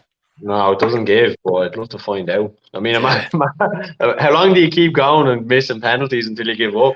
Yeah, true. You had to get over 20, but have it over 20. Yeah, there's going to be quite a few there. That'll be 0 from 1, but for over 20, yeah, 0 from 3, and then never took a penalty again. Is correct. Never again. Well, here we go. The worst penalty takers in Premier League history. I'm looking forward to this now. Let me have a guess. Before you say them, who would be? Trying to think. So now. I'll give you number 10 just to give you a framework to work in, right? Yeah. Alan Shearer, he was decent enough at penalties, was he? Like, I'm trying to think, a quality striker, but maybe penalties wasn't their strong point. You know, that sort of way. Yeah. But then they might have taken them. You have to think who actually took a few penalties. Yeah, well, it was, yeah. Number 10 was Teddy Sheringham, right? He scored, or he took 31 penalties, scored 21, conversion rate 68%. It's not a bad conversion rate, though. I understand the average is 76 or whatever, yeah. Yeah, 76 to 80, yeah. So he's the 10th worst. All right, who else do we have? Are a lot of them are English, are they? There's a fair few English, yeah. My only thinking there is that the clubs wouldn't persist with foreign players who kept missing, would be my There's a guy coming on for Udinese and his surname is Lasagna. I just thought that was funny. Back to the penalty takers. Yeah, I mean, like, actually, the top ones aren't great. Like, you're not going to get them because, like, the samples are a bit low. Like, number 1 is... no, he's not there. Like, Wayne Rooney's on the list, so he's number 9. What was his conversion rate? 68% as well. Took 34, scored 23. I actually can't think of anyone missing a penalty now, like, that I'm trying to think of it. Michael Owen's number 7. I was actually going to say Michael Owen earlier when you asked us. Well, the conversion rate is exactly the same as the other two lads. 68%, took 21, scored 14. I mean, the numbers aren't great, to be honest. Like, Dwight York is number 3, took 10, scored 6, 60% rate. Mahrez, number 2, he's taken 12, scored 7, 58% rate. And then number 1 is the I mean, it's random. I mean, I used to love him, and I don't know where I love him, from Football Manager or something like that. Juan Pablo Angel. He took 10 and scored 5 for a 50% scoring rate.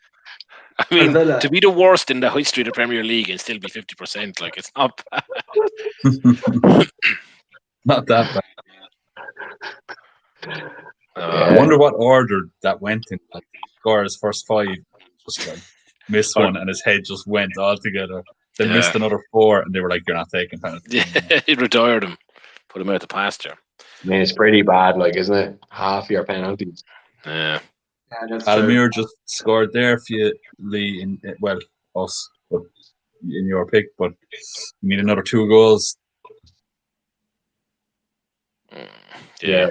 4. Were you going to back over 2.5? Were you going to back to over 2.5 when you were thinking about it yourself? What I was thinking initially was both teams to score, which was better odds. But yeah, I don't know. Like, the 2.5 was obviously safer, like, so probably was the better option.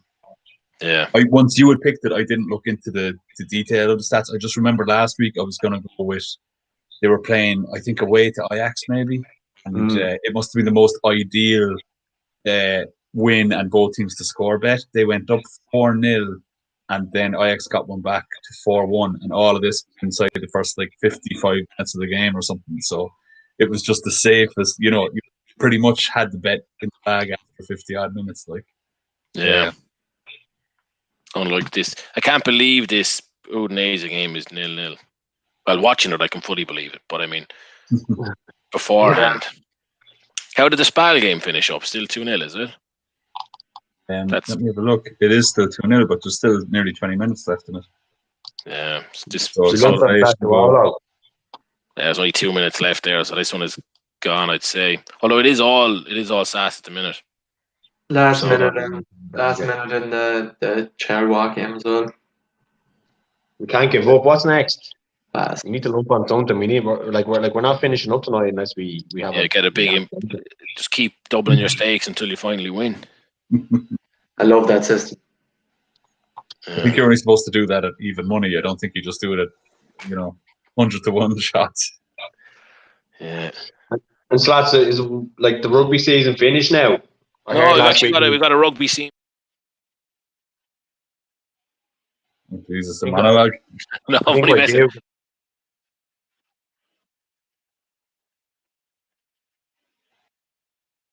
Well, I mean, Ospreys have been garbage this season so far. They lost last week in Italy to Zebra. I think it's Zebra's first win.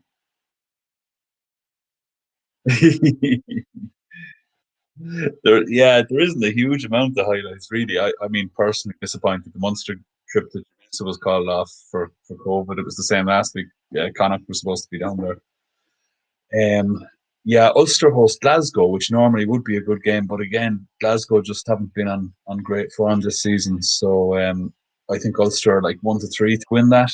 And given, I mean, they're what, 5 wins from 5 or 4 wins from 4 or something so far. So you expect them to push on that. And then Cardiff go up to Edinburgh. I like the way Cardiff have been playing, and I backed them last week to beat. It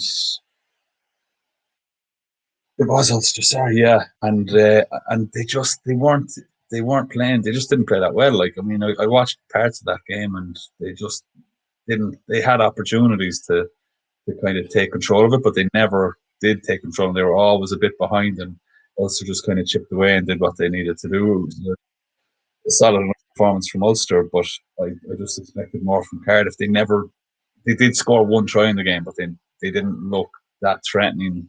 Compared to Munster, they scored 3 tries in Thomond the week before and looked like they could have got in for a 4th. It was a bit disappointing. So now they travel up to Edinburgh, who had been poor, but also beat Scarlets on the road last week. So, I don't know. Yeah, I just noticed we got asked a pretty topical question in the chat. That is, I presume this is for you, Mark Lee. It's bro. What do you think about Messi being arrested for stealing a pair of Adidas Sambas? So, I mean, I'd encourage it because, I mean, everyone wants a pair of Adidas Sambas. And did you ever own a pair, Mark Lee? I did. I had a pair for a while. Yeah, I went through a phase of owning the Sambas. I mean, like playing football in my amateur days that are still going, I would have always worn the Adidas World Cups or I'd be a big fan of the old school. I like the way you said that as if there was another phase in your footballing career. Yeah, that sounded like back in the day. Yeah, back in my Premier League days, I used to always wear the Sambas, but then I mean, my days playing back home, like, I mean, it's still going in Poland, but like for me, the best football boots, the Adidas World Cups, Copa Mundials, the day-to-day wear that you'd get, those Adidas runners. So I can completely understand Messi stealing them. Absolutely. Probably get sued now for the claims that we're making on this. Allegedly stealing them, I think. Yeah. Yes, allegedly. Just to chip in there, Almere, it's now 79 minutes in that game. They scored on 73 minutes and they scored on 76 minutes. So that's all of a sudden looking pretty achievable over 2.5 and win. Yeah, so Swollen is absolutely killing us. Yeah, well, Charleroi did in the end as well, but they ended up. That finished, did it? Yeah. Got a good run from me, money though. Yeah. Well, what's next? Marseille gone 1 up. Just slightly too late for us, are they? Yeah. And Yeah, it's gone. Do you have any bets of the weekend picked out, lads? Anything that stands out to you? Well, we were talking about the rugby there, so so like in the Australia New Zealand, like they've this is their fourth game now over the last few weeks. There's no Tri Nation. South Africa stepped out of it. I think they do want to play Argentina, but of these four head-to-heads between Australia and New Zealand, they drew the first one in Wellington. Then New Zealand hammered them in Eden Park, and I was listening. New Zealand have won every game in Eden Park since I think something like the 70s or something insane. Like they've some incredible record there. Anyway, hammered them there, so that was kind of fair enough. And then there was going to be 2 games in Australia, but the first of those, I think New Zealand won something like 43-5. They just absolutely destroyed them. And the handicap for this one is 16 points, and you're those handicaps you can kind of see both sides of it. You're going hammered them last week. 16 seems like nothing compared to that. Like, they beat them by nearly 40 points. Surely they'd do more than 20, or more than 16 anyway. But and then you're going, well, like Australia have to do something. They're not just going to give up on it and just allow them to be destroyed. But yeah, there's a few. New Zealand have kind of mixed up the team a bit as well. Pressure's off them. They've 4 debutants, and that one of them that I was saying to you is Akira Ioane, Raiko Ioane's brother, who's there's a lot of hype. He's meant to be a decent player. He's playing at 6. So in terms of betting, I don't think I'd be backing him for a try or anything. But the youngest of the Barrett brothers, Jordy Barrett, is playing. I think he's played. I was looking up the stats earlier. I think he's played 20 times for the All Blacks. He's not a regular like the 2 brothers are, Bowden and the other lad. But the other lad. I can't think of his name. But anyway, I think he's like 14 tries in 20 games. He's starting at full back. He plays a lot in the wing as well, but he's a bit of a utility back. And he's 8-5 to score an anytime try score. So I don't know. Nice. I kind of fancy him for it. They're not bad prices. It's funny you said we'll move on to the American football now in a minute with the spreads and there's some matches where you're looking definitely see why they've put it this way, but then there's other ones that they actually make me doubt myself. Sometimes you're like, they're you expect a team to be massive favourites, say, and then they're only like plus or they're -4, and you're like, what am I missing that they're -4 and not -12? And then actually double tricked myself last week. I went against the team. I did it last night with. And you're like, I'm going to back New Zealand and handicap. And what would the handicap be with New Zealand? Sorry, I was getting cut off there, but sorry. Sorry. I just mean any team, and you'd be like, I'm going to back New Zealand with the handicap, and then you go into the game and look at it, and you end up like backing Australia with the handicap instead because it's just. So that's what happened last weekend with New Zealand, Australia. Like they got smashed, did they? Yeah, New Zealand hammered them. I think it was 43-5 or something. Yeah, and I mean, I certainly would have had a bit of expectation. I think everyone probably expected Australia to do a bit more than that. With their draw over New Zealand, it was, they kind of were answering their critics a bit, that's right. But the one that got me last week, I think it was the Seahawks were like minus. I would have thought they'd be about -10. I think they were like -4.5 or something. Is that right, Lee, in PK? And I saw 4.5. That's way too tight. There must be something I don't know. And instead of backing them minus, I went with the other team, and then they won by like at least 10 points. And I was like, what stupid thing goes on in your head where you just flip like that? So I was actually looking at them this week. They're -1.5. Yeah, like every week they've been -3 or 4. They've never been more than that, and they've been, they're putting together a good season. They're scoring nearly like in the 30s nearly every game, are they? Yeah. Can we just tip our hat to the fucking Packers last night, or what's the story? So we brought it up here. You're tipping hats for. You have to. They played a shell of a team, like. There doesn't wasn't matter. a single offensive player that was in the NFC game or the NFC playoff game or championship game from last season, like. Who cares? The Packers one of their fucking zombie teams is the 49ers. They've always had something over them. So why would you say that's another one that got me right? So we all in the pick'em competition, the 4 of us had them -5.5. So why were they only 5.5? Why were they not minus more? Like I would have expected that to be a lot higher. Because I think after. Sorry, PK, go. Oh, it's because they're going to San Fran, and then everyone's like, "Oh yeah, Kyle Shannon can probably put something together, patch something together." Now, I don't think everyone thought to be as bad defensively as they were. They just seemed a bit at sea. Maybe LB's or Slee's going to argue that Green Bay were very good offensively, but like when you put the ball in Aaron Rodgers' hands that much, it's pretty easy. Like, but yeah, they just couldn't get anything going offensively either. They don't have any weapons. It's some guy. No, they don't. Who was the guy who scored the touchdown for them? I'd never even heard of him before last night. So there you go. Like, yeah, his name escapes me now as well. I think he got like 38 fantasy points. I mean, Valdez-Scantling got 2 touchdowns. That's how bad the 49ers are. Like, that man can't catch a cold. No, you're wrong. Valdez-Scantling's a fucking... He needs to break out. He's only still young. He's going to have fucking... He had a couple of good games last season. He couldn't break out. Like, he dropped a ball in the first quarter, and if looks could kill Aaron Rodgers, would have killed him. Yeah, but he's had drops every game, and that's been his problem. His drops. Doesn't make a good wide receiver, and that's what I said. He caught 2 for touchdowns. That's how bad the 49ers were. No, I mean, you're making my point for me, actually. I'm not. The fact he's catching touchdowns isn't anything got to do with how bad the 49ers were. We're saying his issue was catching the ball. That's nothing got to do with the fucking opposition. That's your own concentration. Get that sorted. He wasn't feeling under pressure. Obviously, pressure makes him, slippery hands, but no pressure last night.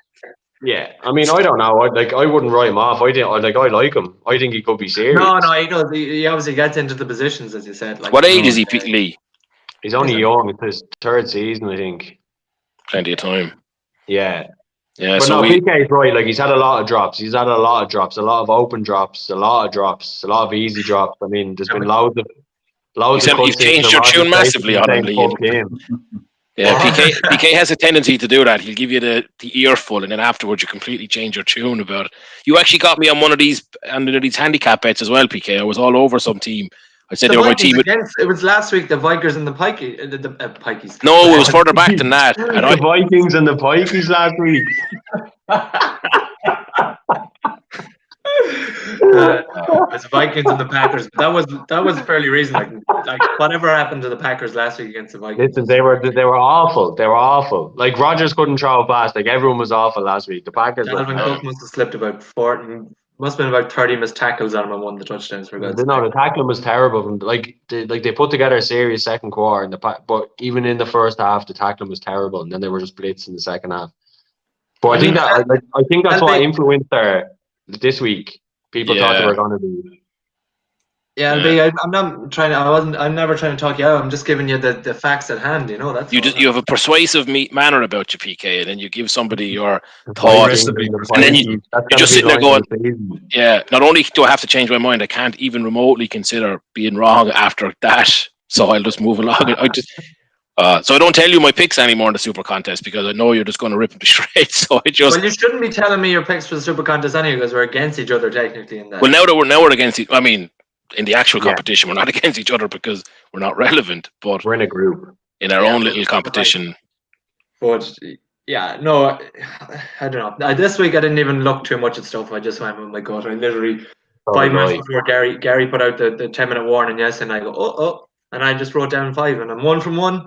But everyone took the Packers, right? So I saw some bookie tweeted in America that in Nevada 90% of the money was on Green Bay, 90-something% of the handicap money was on Green Bay, and like 88% of the bets was on Green. Like everybody just. How did the spread not move? So I don't know. But like the Packers are fucking. I mean, I'm telling like Rodgers is on fire this year, right? Devontae Adams is the best fucking receiver in the league. I don't care what anyone says. He very well could be.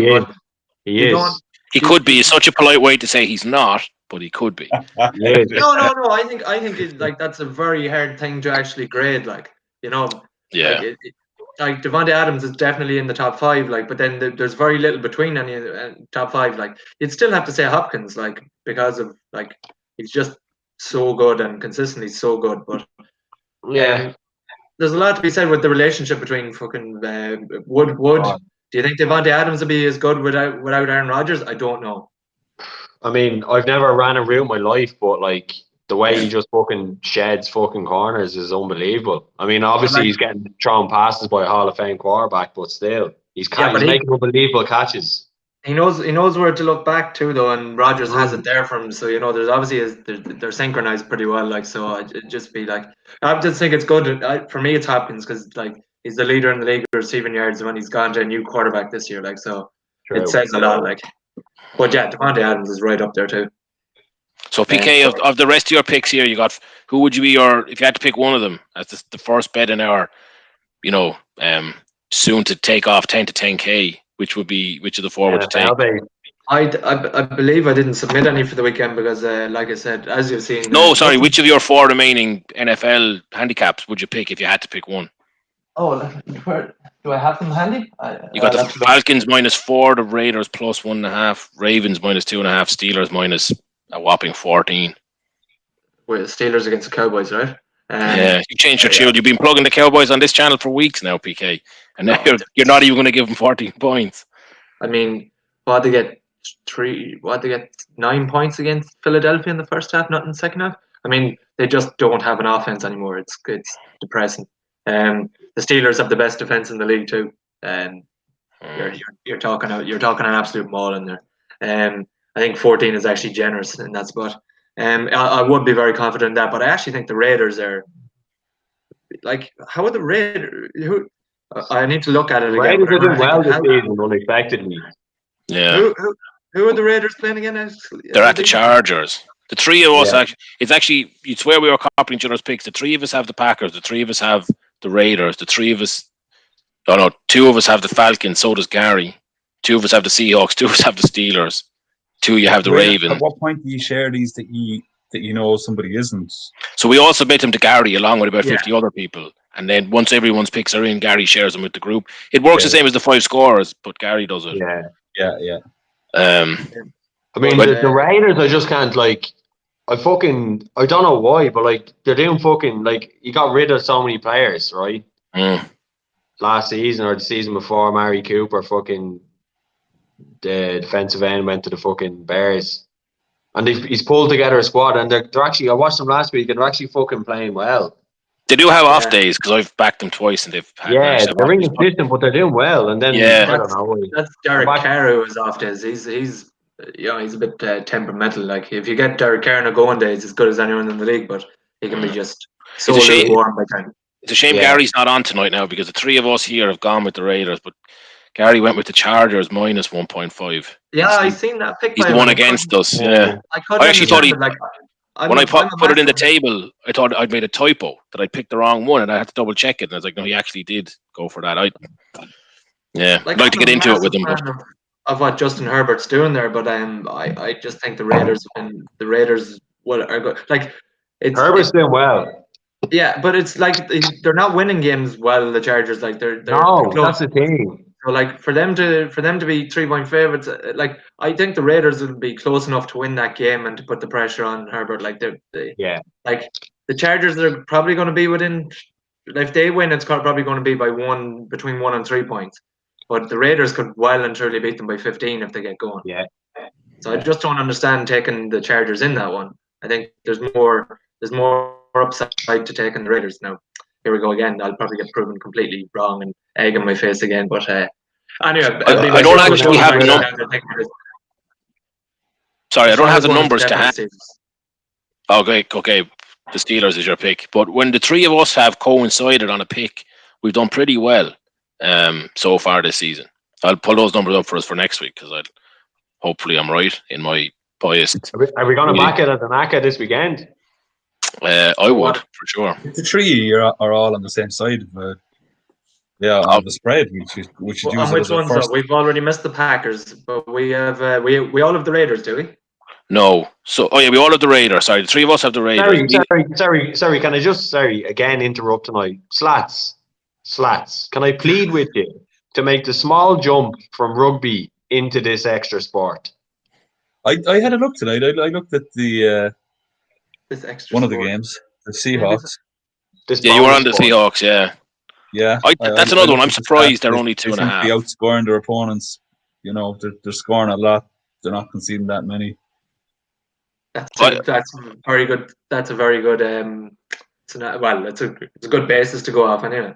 That's all I'm going off. I mean, I couldn't name a player for them, so it's all I can go off. So I don't actually mind that pick because the Bills have become quite stale lately offensively. Their last few games, they were only scoring in the teens, I think, maybe the low 20s. They didn't even score a touchdown against the Jets. It was crazy. No. Yeah, so it just seems like if that trend continues, 2.5 seems pretty low for it. But I'm obviously only basing it on very recent stats and not any player information or the history of the clubs or anything. Yeah, no, that can be very like in the NFL. It can be very indicative, all right, and just the reason for them because the Bills, if you take them on the first 3 games, you'd probably say Super Bowl material. Now the last 3 games, you're like, 100%. Yeah, there's still an element of that built into those odds then. And Slash, do you have a team, or are you still open to picking a team? Like, is this something we could bring throughout the year and get you picking a team by the end of it? Yeah, you could. Yeah, I could warm to a team. Actually, just out of interest, and you might know this. You were talking about Atlanta as a soccer team, LB.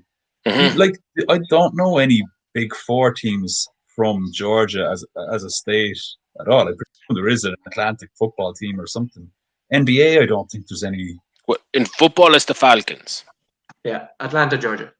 And the Braves in baseball are pretty good as well, aren't they? Or they were? They were, but I can't comment on recent. I'm slightly out of touch now, I must say. The Hawks are basketball, right? Slats, you're the basketball guru here. What? Are you getting drawn to Atlanta, Slats, are you? The Falcons? Yeah, I mean, yeah. Slats saw Mindhunter too, and he just sort of emotionally travelled to Atlanta. The team that knows how to... They're the bottlers, basically, of the NFL. Yeah, they are, yeah. They lost the biggest lead ever in the Super Bowl 4 years ago. We were in Dublin. We all watched it together. We did. It's probably 2015, actually, was it? At least 3 years ago, anyway. Yeah. They lost to the Patriots. Patriots are 28 points, or the Falcons are 28 points up. Yeah. I watched the Super Bowl some years ago, and was it the Giants beat the Patriots? Oh, that's a long time ago. That's 2012. Come on about that, will you? You must have been watching that from fucking black and white, were you? I was just listening to it on the wire. That's because it was on in McGowan's, Slats, and you tagged along with the lads, isn't it? I was in that apartment down at Grand Canal Dock, I think, when it was on. I don't know if any of you were ever in that apartment. I never knew you when you lived in the apartment. So that's how long ago that is. Yeah. You just pointed out to us like the penthouse in that apartment. See that private jet? I used to own that. In my head before it all went downhill. Before the crash of 08. That's when it all went wrong for you, lads. But yeah. I'm actually looking at the spreads here now, and I didn't even realize that the Jets and the Patriots only 8.5 spread. Yeah. Is that a combination of the Pats are getting worse, the Jets are getting better? Yeah. The Jets are probably getting better defensively. Even in the Super Contest, like Gary got the Patriots at -7. Like they benched fucking thing last weekend. The what? They benched Jesus, why can't I remember his name? Yeah. They benched Newton last weekend. Yeah. And Belichick came out during the week in an interview, and they're like, "What's the story?" And he was basically like, they spent their bollocks the last few years to win the Super Bowls that they won, and now they're just having to take a year or two hit with all the money they spent and basically they'll have a load of cap space next year, apparently. Yeah, like Cam Newton's getting paid $1 million this year. Yeah, that's all. I mean, that's all they could afford for a quarterback. I mean, like you'd expect Cam Newton to do better than what he's doing. To be honest, like he's fucking terrible. But I think it's more the Patriots being shit than the Jets getting better. Yeah. So Lee, if you had to pick one of your remaining 4 lines here, which one would you settle on? If it was Remind the 10 me again which they are, because they're on my phone and I can't see them. The Chiefs -10.5, the Raiders +1.5, the Seahawks -2.5, and the Ravens -2.5. If this was about 10 of our 10 to 10K, which one would you pile in on? Like, I kind of avoided the Chiefs the last few weeks because fucking like the big points differentials. I wasn't sure, but I mean they've been scoring a lot. They've been doing well. PK, what do you think about the Chiefs this week? I think it's It's a tough line, but 10 is like a 2-score line. What is it? What is it on the? It's 10 here on Bet365 at the moment, anyway. It's 10.5 in the Super Contest. So it's come in a little bit. Like you know that I don't think Carolina are a bad team. Now I did watch them against the Saints, yeah, and they turned it over. They turned it back to the Saints quickly enough. And what you don't want to do against the Chiefs is give Mahomes time with the ball. You need a run game. You need a run game, and you need to be able to hold on to the ball so that he doesn't get the time of ball in hand. And if they can, the Panthers are going to struggle if the Chiefs can put any sort of pressure on Teddy Bridgewater. I think so. Without a run game, it's a problem. They don't have much of a run game, the Panthers. So 10. I think 10 is doable. Yeah, definitely. Yeah, I mean that would be my pick, and then the Ravens the second. I mean, the Seahawks for some reason, like we were saying earlier, like Slats was saying, like the spread was what were we saying? Slats like 4.5 when you were checking it out. Like they've had the Seahawks have had a great. How many? 2.5. 2.5. Yeah. I mean they've had a great season, but for some reason I don't know, I have a mental block with the Seahawks this year. But everyone seems to have that. I think I discussed it with Gary either on this last week or else offline, that there are certain teams that seem to always be kind of underestimated, and they always do very well against the spread. And it's maybe because they're not such a fashionable or trendy name. There definitely is that where there's a bias, and like if there's a lot of people that think they're bad on the spread, then you should probably back them on the spread. It's like we talked about with the penalties earlier, and the spread will move. The odds will move, but obviously with spreads, the odds will stay the same, and the spread will change based to cover the bookies. And I would agree with that. I think that certain teams, and two of the ones that we have here, the Seahawks and the Steelers, in my tracking of it the last year and a bit, they're kind of, I wouldn't say criminally underrated, but they're consistently they're if they based on the way they're playing, if that was another team, not the Seahawks, if it was somebody with a much trendier quarterback, they'd be -5, -6, but because it's them, it's always 2.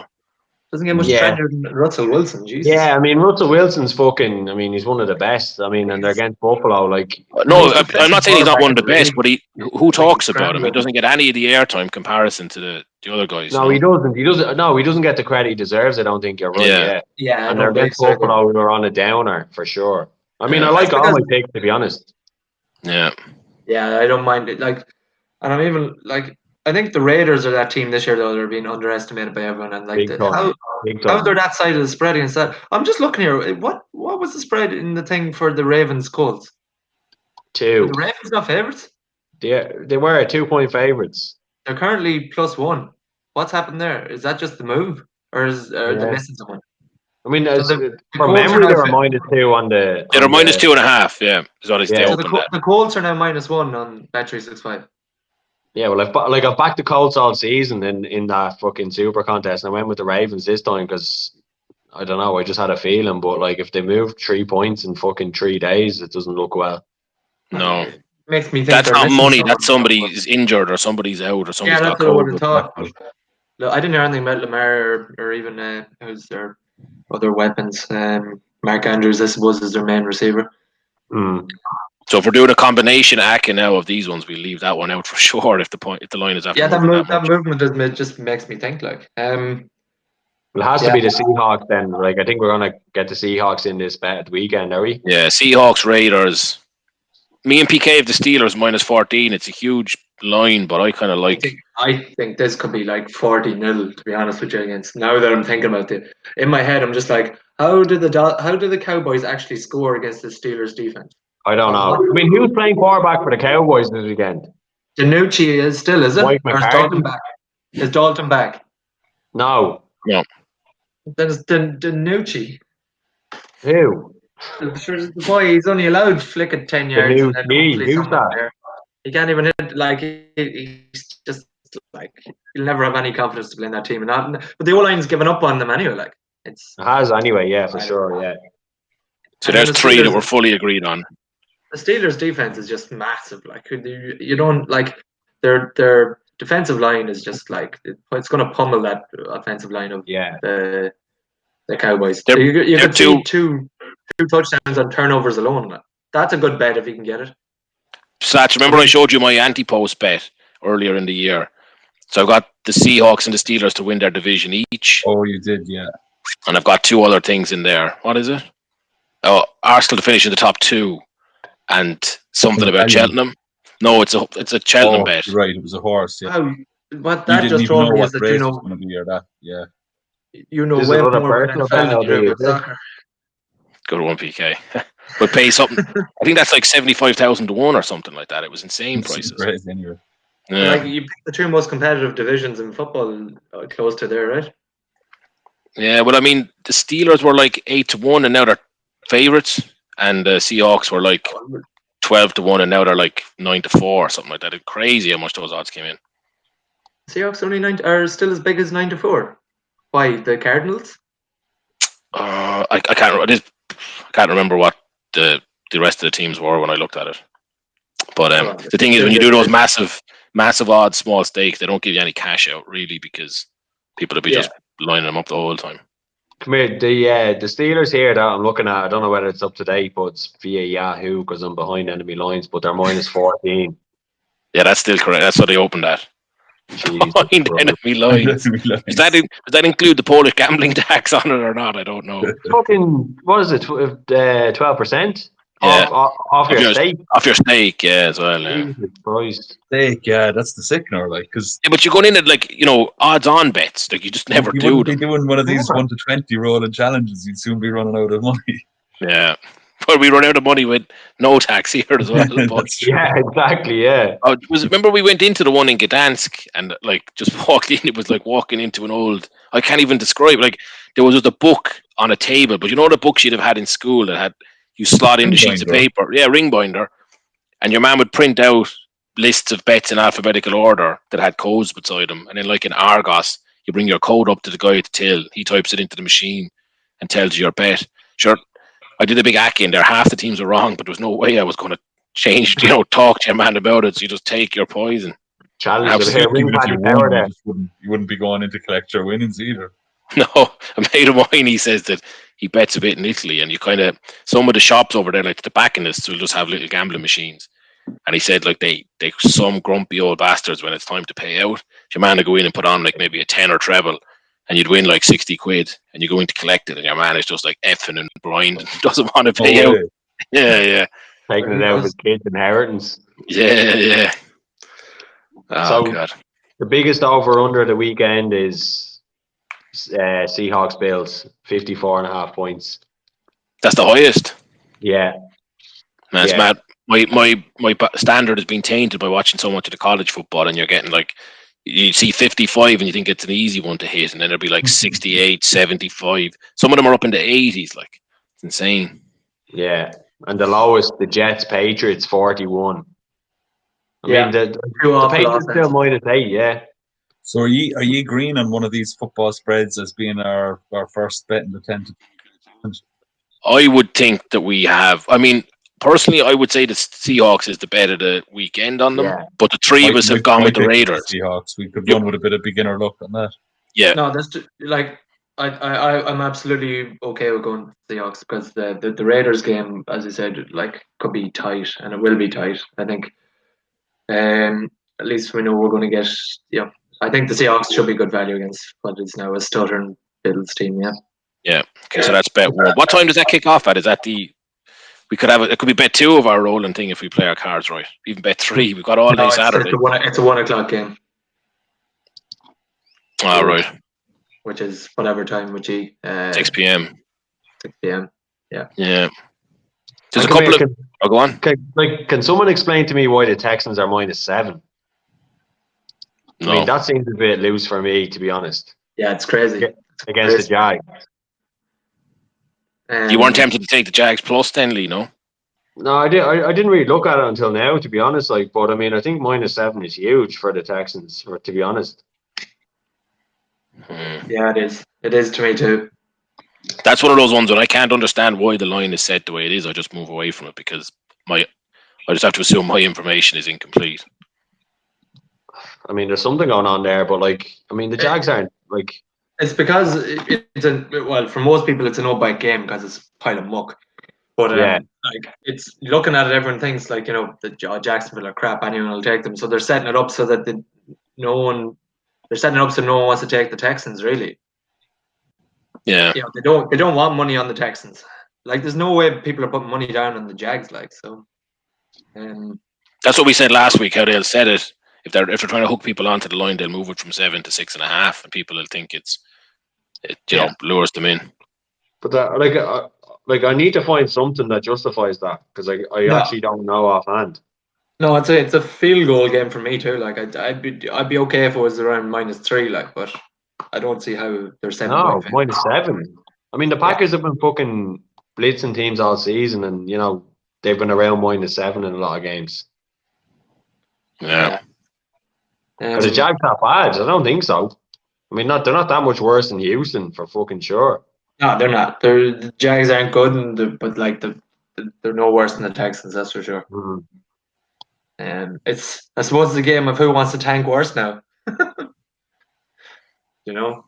Yeah.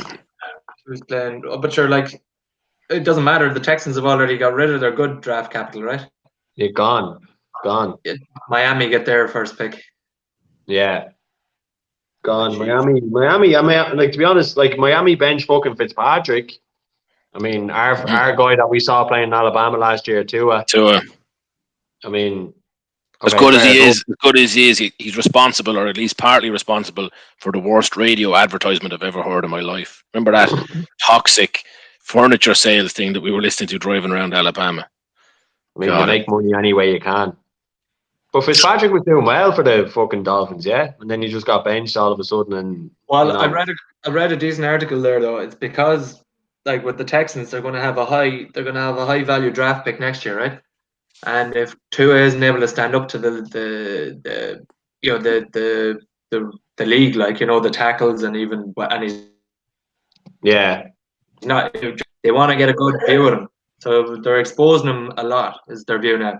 And then if they need to dip into the quarterbacks of the drafts next year, then that's what they're going to do. You can't do that, can you? So they're exposed. You can't take him as a first round pick, throw him in. Of course you can. Sure. And then the Broncos did it simultaneously. The Cardinals did it. Yeah, but none of them teams are anything to fucking write home about. Like the Broncos fucked themselves up. They were strong a few years ago. Like, I mean, you can't take a quarterback in the first round and play him to see if he's durable, just to see if you need to go back to the first round to take a fucking another quarterback. That's no way. But you have it's there to do with a view to if he's good enough, and you might as well expose him. But like it gives you options too, right? Now I'm a fan of Fitzmagic as much as anyone else. Like he could go to he could probably go to New England and bring them to the playoffs now because he's better than Cam, that's for sure. I think he would have been a better signing than Cam, to be honest, if he was available. Like, not that he was available, but like, I mean, Fitzpatrick's seen as like a fucking player who's like, he's not as strong, but like he can put a performance in. He has a lot of fucking 3-4 touchdown games where he's an animal. Yeah. There's a lot of games where he's not great, in fairness, as well. But I think they dropped him way too early, and unless they're trying to tank to get another quarterback, I'm not sure it makes sense, to be honest. But I read something that he had said himself, and he basically said like you need to be brought in. Like it looks like he actually had a part to play in that decision. Like he encouraged it, but he was the opposite. That's that thing I was reading about him. No, I heard he was heartbroken as well. Like he was fucking playing like almost. He started the best season of his career, and then he got fucking dropped. Mm. I mean, they have a decent chance. Like if they can get going, like there's no reason for them to be tanking because they have a chance of actually getting a wildcard place if they can shoot on from here. Like I think that's one of the better games of the weekend. It's them and the Cardinals. Now they are visiting the Cardinals, but if Miami keep going on the trajectory they're going, that's a good game. Like they're starting to build something. Yeah. And they came out of nowhere as well this season, I think. Like, no one expected... Like, last year, they were a basket case. Well, for the first half of the season, but Brian Flores started getting it together, like, like, Devontae Parker's he's a good receiver, like, and then... you just need to start the defense, like, it was just a wide open sea last year, but he did that. I like Brian Flores. I think he's a good coach. So do I, yeah. Yeah. Minority hire as well is always good. Yeah. So what are we saying? Saying Seahawks? I think so. Well, we need three. So the Seahawks is one. Well, No, we only we're need taking one the for the Seahawks as our bet for the 10 to 10th 1,000. Yeah, the 10th 10K, we'll take them. I think, Oh, sorry. Yeah. even though Lee didn't Yeah. pick them himself, but he's been convinced. And if so, Yeah. if we were doing a treble, Well, I think the treble would be the Steelers, the Seahawks, and the Raiders, because the three of us have picked the Raiders anyway, and we seem to agree on the Steelers in this conversation. yeah, Well, I have an opinion on the Steelers, but I'll go with you too. you've no opinion, or you do have an opinion? I have, to be honest, I haven't seen fuck all of them this year, and last year I had Roethlisberger on my fantasy team, and he was a disaster. Now I just hate the Steelers now. What do you mean he was a One of the disaster? grudges you can hold for small stuff. He smashed his elbow and he was out for the season. How was that a disaster? Yeah, no, it was a disaster from a fantasy point of view. I had no fucking backup. Well, let's see. Hardly something to hold I hate against him him now. But I remember the very first weekend and they played the Giants, and I just seen what they did to the Giants offensive line. I was like, they're definitely Super Bowl contenders if that's what they're going to bring every week. And yeah, well, obviously last season they just couldn't work offensively. But what was his name? Mason Rudolph. Remember Tomlin just told him to fuck off. I know. Yeah. He literally gave him like 5 chances and then he just goes, "Nah, you're done. Good luck. Fuck off." Who was in then? Who was the quarterback when they dropped Rudolph? I don't even remember. I have to check. I remember though. Yeah, I remember Rudolph got smashed. Yeah. He got smashed over the head by Myles Garrett too. That was I fun. know. Yeah. One of the funniest things I've ever seen. And it was funny. Actually, the more and more I think about this, like I just don't know. I think it's even 14's generous. I don't know how much the Steelers could beat the Cowboys by. If the Cowboys could only score 9 against Philadelphia and 3 against, was that Washington the week before? Fuck, like the Steelers just like, yeah, I can say there's been 40 zip. When was the last time a NFL team scored zip? I mean, Would you consider the adjusted lines on that, PK? Do the bookies have them? I'll have a look at 20 here. Fuck. what is the adjusted line? You can just set your own handicap, and then they'll give you the odds based on, like he said there, minus 20, minus 22. Who are you looking at first? The Steelers. Come here, and the absolute basket game of the weekend, I think, is the Giants against Washington. I'd be surprised if anyone would put that into their bet. What are you talking? That's still relevant in the NFC East, though. Yeah, no, it is. That's the fucking crazy thing. I mean, fucking hell, both of them can still win the division. It's basket game, but like if Washington win, they're top. They have a real chance of getting out of that division. Like, I mean, they're minus 2.5. yeah, I fancy Washington in that game. Yeah, As much as I like Danny Dimes, he keeps making stupid mistakes. yeah. He's so annoying to watch because he can throw bullets and he can run, and then he just hangs on to the ball, throws stupid passes for interceptions, and then fumbles everything. Like, just has no pocket awareness whatsoever. Like, it's just annoying. But it's that's a good game actually for a basket game. I'd watch it. I'd definitely watch. It's like I'd definitely watch the Redskins and the Giants if it was on now. Not a problem. Sorry, PK, who in the Giants? The Washington football team, sir. Sorry, the Redskins. The Redskins. They're going to pick a new name next season, are they? They have it lined up. I wonder what they're going to actually pick. Have you seen what the name? Season? What's that? What are they this season? The Washington football. That's what they're calling a new one for next season. Yeah, they seem to be like out of nowhere. They just made a decision to drop the name Redskins because it was offensive. Yeah, politically correctness.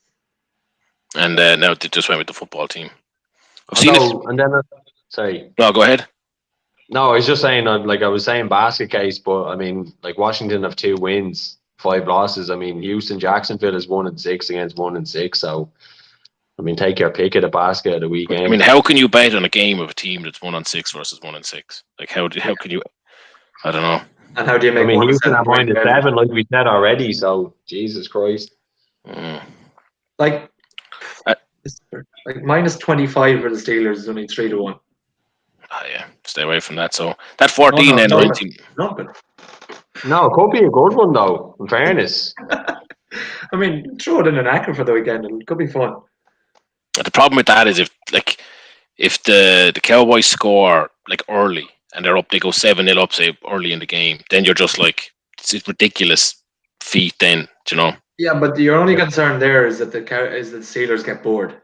yeah. But that happens There's no loads. quarterback. I You know? mean, Like PK's playing quarterback for the Cowboys this weekend. yeah, they could lit it, but like the Steelers might bench Roethlisberger in the second half. Just go, we're 20 points up here. We don't need to expose it, or and then James Conner is benched, and then they have too many wide receivers actually to be.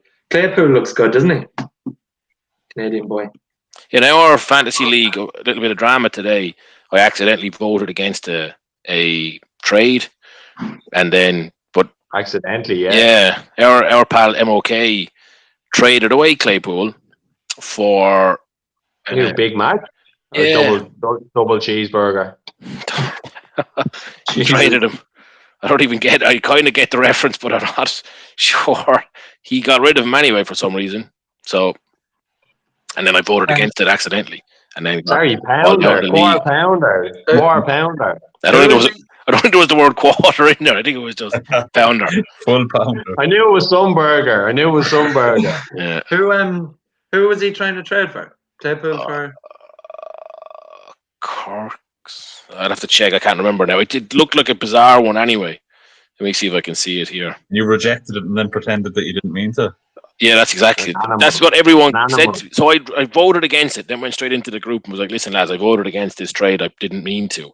And then everybody was like, "Oh yeah, accidentally." You're like, yeah. There's no way out of that. You can always just propose it again, right? No, I didn't veto it. I just voted against it. So he wasn't involved in the trade, for fuck's sake. Yeah. But he's just one of these ones who gets involved in the neighbour's business and then pretends that he shouldn't have got involved in the first place, despite the fact he hates it. He just hates his neighbours. Yeah.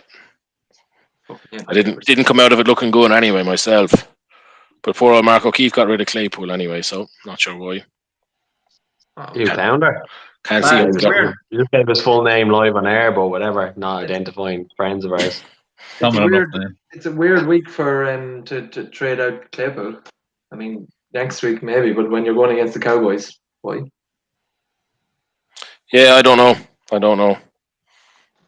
Anyway, I mean, in my fantasy team, I have Kelsey at tight end, and I always make a point to drafting a very strong tight end because I feel like the points differential in that position fucking do you well. But I have Hawkinson back up, and I've had 2 fucking proposals for trades. But I just keep saying to them, like, I'm not going to do it until Kelsey goes on his boy. Like, why the fuck would someone even offer the trade for Hawkinson until? Exactly. We had this conversation at the beginning of the season, didn't we? When LB was looking at his, like I was saying that taking Kelsey in the second round isn't a bad ploy because as we said, the differential in the tight ends is quite massive compared to wide receivers. Huge. I'm storming my league again anyway, so I'm all right. What are you, LB? 7-1. Oh, is there any money involved? Yeah, I think I won 400 quid last season on it. I'm favourite to win it again this season, although I was absolutely poxed last year. I think I had no right getting into the playoffs, but I did. I think I was in like one of the worst divisions of all time. I think I had a 4-4 record or 6-6, whatever it went up to. Snuck in. Won it? Yeah, but then McCaffrey just hit. I think he got like 40 points 2 weeks in a row, and I just won. And it was a robbery by all accounts. Beautiful. I'm kind of waiting for the karma side of it now this season because I've got my boy as the best like record. Anyway, I think 7-1. I think the next best might be 5-3.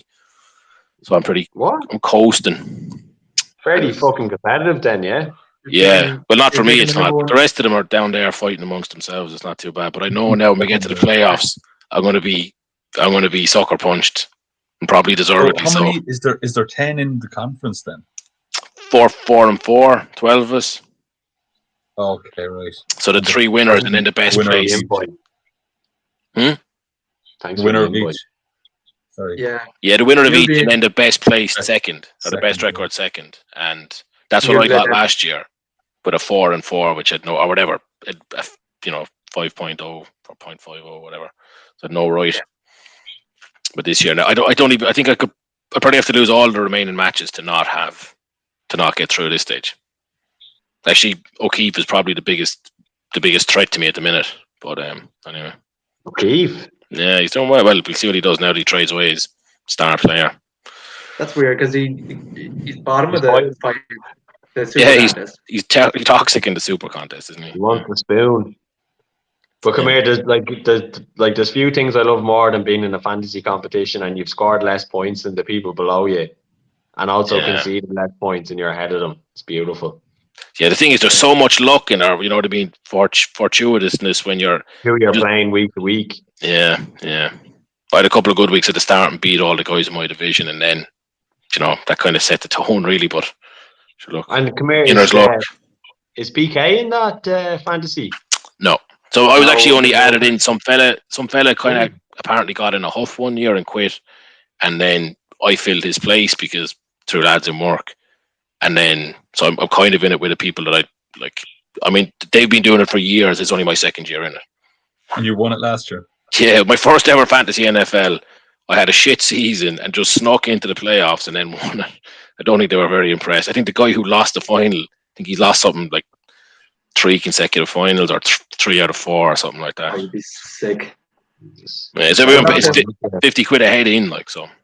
We'll have to start up a league with us next year, a fantasy league. Try and get an in-house one going with a few others.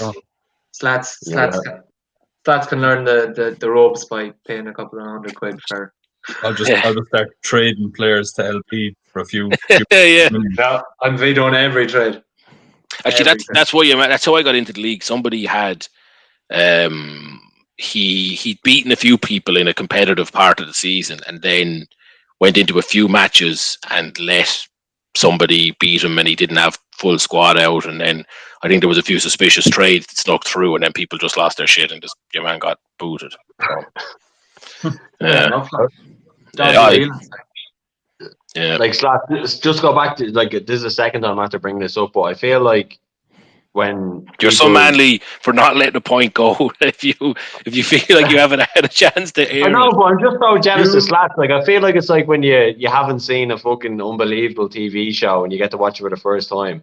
I feel like Slats being someone who's a fucking loves sport but hasn't been engaged. I feel like Slats loves one sport. He has to pick a fresh team and loves betting on sports. Yeah, loves betting on sports.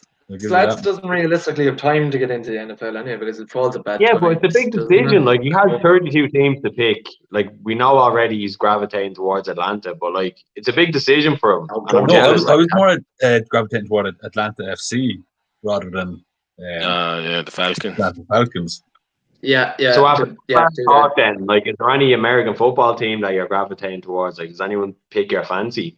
I'd have to. You need to kind of watch it for a few weeks anyway, don't you? And kind of just wait and see who wins the Super Bowl, and then just hop on that bandwagon. Football doesn't seem to work that way, really, though, does it? That one team dominates for years. No, it's franchise. It's all designed so that it all the American sport is really, isn't it? Yeah, it's mad. Like it's such a socialist setup in their sports over there. Now, mind you, that spread it all around. Going to be good for at least 10 years, but that's okay. Yeah, and like the Packers won the Super Bowl in 2011, and I'm sure everyone knows the way it is, but like the first 2 seeds in each conference gets a bye, blah blah blah blah, and then like you have your up to 6 seeds. Only number 1 seed that gets a bye now. Oh, sorry, with the okay, but when the Packers won it, they were the worst seeded team in the playoffs, and they came back from the worst position to win it. So like it'd be like the way we say like in the championship, the promotion playoffs are like they're probably one of the most grueling things in sport. In fairness, game, you get to the playoffs and then you still have to play, and you could finish third and still not get up into the Premier League. Like the NFL is a bit like that as well. You know what I mean? Like you do so much for 16 games, and then it comes down to on the night, and the Packers are fucking mowered home and took it all down, and it's fucking. Sure. What happened last year? Wasn't it? The Seahawks went to the 49ers to decide basically who was the number 1 seed in the NFC, and then literally the 49ers stopped them from getting a touchdown by like I think 2 inches. That was what happened to get number 1 seed. But then the number 1 seed gets a bye. The Seahawks actually dropped to number 3 seed. Had to go to Philadelphia, who had like a 50% record, 8-8, I think is what they come out with, and Philadelphia turned them over. Which is like, Philadelphia had no right to even be there, really. Like, I think this divisional thing needs to get scrapped.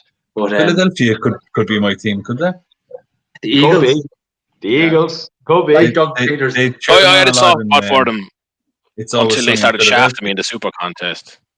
Like LB, if you had to give Slats a team, what would you propose? I'm going to ask you, PK, next. Who would sum Slats up? Yeah. I would have said before this season, I would have said the Cowboys, but I can't do that to him now. So I was going to say, whatever team you say, it's going to be the animal is like my spirit animal. You're just saying Cowboy. That's not even an animal. Yeah, you The take Sheriff. Sheriff. Yeah. The Houston Sheriffs. Yeah, I think a good one to get on the bandwagon with is the Dolphins. They could be good for in the next 2 to 3 years. Yeah, it's looking up all right. The best one to support, I think, for most people, is the Bills, because the Bills Mafia is supposed to be. I can't wait to get to a game down there. Fucking, it's supposed to be just. Wouldn't be far from UPK. Yeah, how far is it? Just about 2 hours driving. Yeah. Where are the Bills? Buffalo. So it's just beside Niagara, up in the north of New York. Okay, in New York, like basically on the Canadian border. I think Buffalo Dave has a nice ring to it as well. It could be like Buffalo Dave. Yeah. Buffalo Dave. Sheriff. The Buffalo Dave. But that actually has a great ring to it. The Bills would be a great choice. Like Buffalo Bill is, Yeah. Presume that's the Bills would be a great choice. Yeah. But there's a thing they do. Who do you support personally? Or do you? I'm Chiefs. Bears. That's not since a long time ago. Who? Packers. Bears. Oh, that's Bears. Yeah, jeez. That's sad. So the Packers and the Bears play in the same division, and obviously the Packers are way better. Yeah. I only like the Bears because my old man used to watch NFL when it used to be on a Channel 4, was it here? When we were kids. So it used to be I used to see them and just liked them. And then I think they were good back then as well, and now they're just not good at all. I'd like Bears. What did they do to Mitch Trubisky? Like, so They destroyed. They took the high. Was he first round pick? He was he? Mm-hmm. Yeah. He was. A couple of years ago, they took a first round pick quarterback, and he came in, and first season he literally tore it up. He was like massive passer rate, and he was just, everyone thought he was shit hot. Then last season he was just brutal, and they dropped him. And then they have a rookie contract, so they can extend him for a year on his rookie contract, right? They have that option. Yeah. And before the season even started, before they even signed another quarterback, which they did Nick Foles, they come out and said they didn't have to do this. They come out and said, "Yeah, we're not taking that option on your extra year. Bye." So now he's just like. Have you seen those videos? I don't know where they always like doing the rounds, and I've only come across them because I'm living it up on TikTok. But these like videos of NFL players getting cut and getting traded. Have you seen those? And they're I've only seen on like what's the preseason one? Oh yeah, but this is just Hard Knocks. This one is brutal. Like there's one fella, he got into the manager's office, and his offices are always like big wooden desks, and he sits down and they know what's coming. And your man is just like, look, we took a chance when we brought you here, and you were a great kid. And the fella's just sitting there looking sadder and sadder, and then we have to make the best decision for us, and the best decision for you, and the best decision for the franchise, and best decision for you. Yeah, and then he's like, there's a lot of opportunities out in Texas for you, and your man is just looking at him. He's like, what? It's like, so we traded you to Houston. Your man is just like nearly in tears. He's like, one guy's like, I just bought a house, and he's just like, sorry, you're gone. It's unbelievable. What's this? This is recorded, like. Yeah, they're all being filmed by the lads. Like, there's I don't know, is there film crews in there? It's absolutely brutal. Yeah. Because one fella comes in and he's like, listen, I'm sorry, coach. Your man is like, oh, look, we all have off days. And he's like, look, I want to apologize on behalf to you. I know I let the team down. I let my family down. And he's like, I know you did, son, and you'll definitely get back on track. But it won't be with us. I'm afraid we're going to have to cut you. And your man is just like desolate. It's brutal. Like, I don't know why they do. Yeah. That's so harsh. That's like the thing about the NFL is because it's all centrally controlled, right? They have the players mic'd up regularly in games, and you have these like like it like if you have the geez, I have it myself. Like when you have the subscription to the NFL and you can watch all the you watch all the matches, and they also have mic'd up segments as well, so you can hear what the players are saying during the games. Like imagine the Premier League did something similar. Like they stuck a mic on the players during the games and heard the whole thing would be bleeped out. But imagine, like, it'd be fucking unbelievable content for the Premier League to have managers. Imagine managers like they don't mic managers up, but like they mic the players up. They can hear exactly what's being said. They give you clips during the game. You can hear. I remember watching a thing, and it was just describing how basically, whenever social media started blowing up, like baseball was on track to be way bigger. It was already way bigger than the NFL, and the NFL was actually struggling, and baseball was. Everybody was flocking to it, and then baseball made this decision to basically it's like the Premier League. You can't get clips of it. There's no. If you post it on Facebook, it gets taken down. You put it up on YouTube, it gets deleted. There's no access to it. It's really controlled. And the NFL went the other way and just said, right, share the clips, do whatever you want, cheap access, easy access. And then about 5 years later, the NFL had dwarfed baseball because you like us now. If you've never seen it, but it's always on Twitter and people are sending links, you can just get these cool clips. You never see clips of baseball because they don't let anyone have it. And I think it's the NFL or the Premier League is the same. It's kind of, you hear like, oh, what a goal by somebody, and you're just hoping some fella filmed it on his TV and put it up on Twitter, because otherwise you won't see it until 3 or 4 days after. Like, but I think is that driven by the fact that the NFL, the NFL owns the league, right? They have that control over. Like the Premiership doesn't have that control over the clubs to say, right, we're going to mic these people up at the weekend. But I mean, for the fan to hear and what the players are saying and what's going on in the game, it's like a whole different perspective that people don't ever see. You know what I mean? I saw a good one of those, and it was Joe Burrow, and he's running. Like for you slats, like a lot of quarterbacks when they start to run, like they'll slide down to the ground to avoid being tackled because right.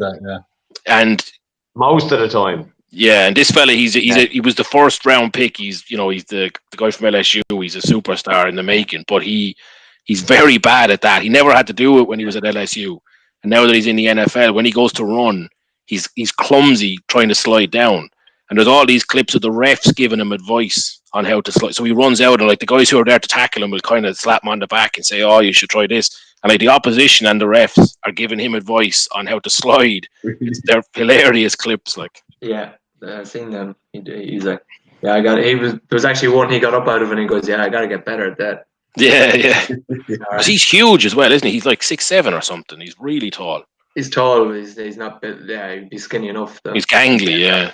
But I think actually one of them things that I don't think you could mic up soccer players because they get torn off and all that. I think the logistics, whereas in the NFL you can hide it under the padding and all that stuff, And with the actual mics, the logistics of it in soccer would be quite difficult, I think. But I get what your point is though. I get where the aspect you're coming from. Yeah. But like the one thing I notice now when I'm listening to mic'd up bits is Mahomes was mic'd up last again actually.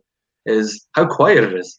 Like it's just him. Yeah. He runs in a circle and he throws it, and then it's like, right, fucking, this is eerie. Like is that how quiet it is for him on the pitch? Like it must be so different for them playing in that atmosphere now compared to like what it was with obviously full stadium. Unbelievable. Yeah, and I've heard some clips of like from the sideline when there's no fans in the stadium and when they celebrate a touchdown, and it's kind of like. You think it'd be way more vocal after they score a touchdown. It's kind of like, and then it's like just everyone's jogging away. You know what I mean? It's kind of the same with the football as well. Like you can hear what the players are saying, and it's not actually as vocal as I thought it would be. But I'd say there's an element to the fact that it's big empty stadiums, plays. Like if there's noise around, you'd be more inclined to speak up and shout at your mate. Like if you shout and it just echoes off around the stadium, you're not going to keep doing that. Because when the first COVID lockdown matches were starting, you could hear there was a lot of talk, and you could hear. Has there been a difference since? You think like the players? I think so. There was a few funny clips going around of you could hear people like the guys on Sky would be like, "We have to apologise to our viewers." Some manager effing the head off his, effing and blinding at his guys. So. The NBA was brutal. All you could hear was bloody shoes squeaking on the wood. Horrendous. And like, do NBA players talk to each other? Like, I mean, I didn't see a huge amount of it during the COVID, but it was quieter than I was expecting. Yeah, I don't know. Do they have those moves so predetermined that they know exactly? You know, they don't even have to call for the ball; they know exactly what's going. But there didn't seem to be any talk during a play. Like, now it's all so quick too that you wouldn't be doing a whole lot of shouting, I suppose, or you wouldn't be getting a whole lot of information across. You might just be kind of calling for the ball, maybe. But yeah. I mean that shoot. Yeah. I mean, I remember like playing Sunday League, and like the manager be like, "Oh, you need to, like, in general to the team, be like, everyone needs to be more vocal." Like the whole thing was like people need to be talking more. But then But when you know what, though? hear professionals playing, it's just like, no, it's not. I think that was something that got trendy for a while, and then people just talking for the sake of it nearly got annoying. Like I remember when we played rugby stats, it was the same thing. Everyone needs to talk, and then you just had people talking the whole, like, everyone thought he was a little Johnny Sexton telling everyone else where to stand. When you'd be having the huddles and stuff, and you'd be like, you want the captain and maybe one or two other people to speak, and everyone was throwing in their 2 cents of just like, this is the big one now, guys. Yeah. And is that how it would be, like, in a rugby huddle? Like, obviously you don't have that in football, but when you have that set playing rugby, like, are people getting involved in the huddle, or how does it be? Yeah, what you'd want the captain, maybe the coach, to be saying some of the kind of key points for the game, and then maybe one or two other people thrown in a line of like, few big characters in the team. Last year, like, let's get one over on them now. You're just kind of riling you up a bit, like, kind of. Yeah. Getting you don't want it to step in number 10 to be telling you where to stand. You're just like, man. You don't want specifics. Yeah, you don't want people like, now lads, let's be watching our offside line off the lineouts, and you're just like, Christ, we're not in the training ground, like. Yeah. Considering most of us, when we played as forward, you just ran in straight lines because you couldn't think when you were running. Exactly. People, it's ridiculous. I'd say it's getting worse now in sport. Like, you see these, like, every single young out half and fly half and scrum half in rugby is just a lippy little shit when I watch it now, and you're just like, God, I would love to see you get creamed, but like, I don't know. I think it's gone too far now. Everyone's and like, always what is the type of thing? Like, I've never played rugby. Like my skill was like a second tier rugby school in Dublin, non-fee paying, and couldn't afford the drugs. I went to one training session and never went back because I was a football man through and through. But also, like what would, like, in a huddle in rugby, like, what would the conversation be? Like, is it to say, like, is it just like, lads, let's go, let's do this, or is it like, right, this is the play we're going to do? Like, is it more tactical, or is it just like someone? No, the huddles wouldn't be that frequent that it'd be about plays specifically. Like, you might before a line out, you get people in a quick huddle just to make the line out call. I mean, these days they do. Back when I was playing, just go straight for the line out, and you'd have your call, and you'd be, it'd be complex enough that the other team wouldn't know where you're going to throw it. But they have quick huddles now where they just kind of talk through the line out. But I'm more talking about the huddles, before kickoff and before. In my case, it was always standing under the post when you've conceded another try. You're being told. Faster line speed. That's a demoralizing. We're going to be the team to score next. It's not like we're going to win the game. It's like we're going to go out there and score one try. It's a new half. It's a new game now. Okay, forget the score. Yeah, it's 45 nil. We start again. We're 40 points down. Let's go again. Nil all. They've covered the handicap, and now it's an even game. So just. But like in say like, I don't know if Ireland do it, but sometimes you'd have, if there's a line out and the defensive team are lined out already, and the attacking team kind of go into a little huddle, have a discussion, and then move into their position. Like, what would they be discussing there? What they're going to do, or just the line out call, and maybe will they maul it or take it off the top? Just the line out move, like the next 15 seconds. The positioning of the wingers and the centres then based on what they're playing, right? The backs don't usually go into that line out huddle. Like, I know, but off the play, like, if they're going to maul it, or if they're going to go all the pack are concerned with are they keeping the ball themselves, or are they giving it back to the scrum half, and is it going back to them off the top of the line out or off the back of a maul? And then between the scrum half, out half, they'll have a back line move called depending when the ball comes out. Yeah, true. And like, say your captain, say Johnny Sexton, and he's not involved in that huddle, like, you have a fucking a forward.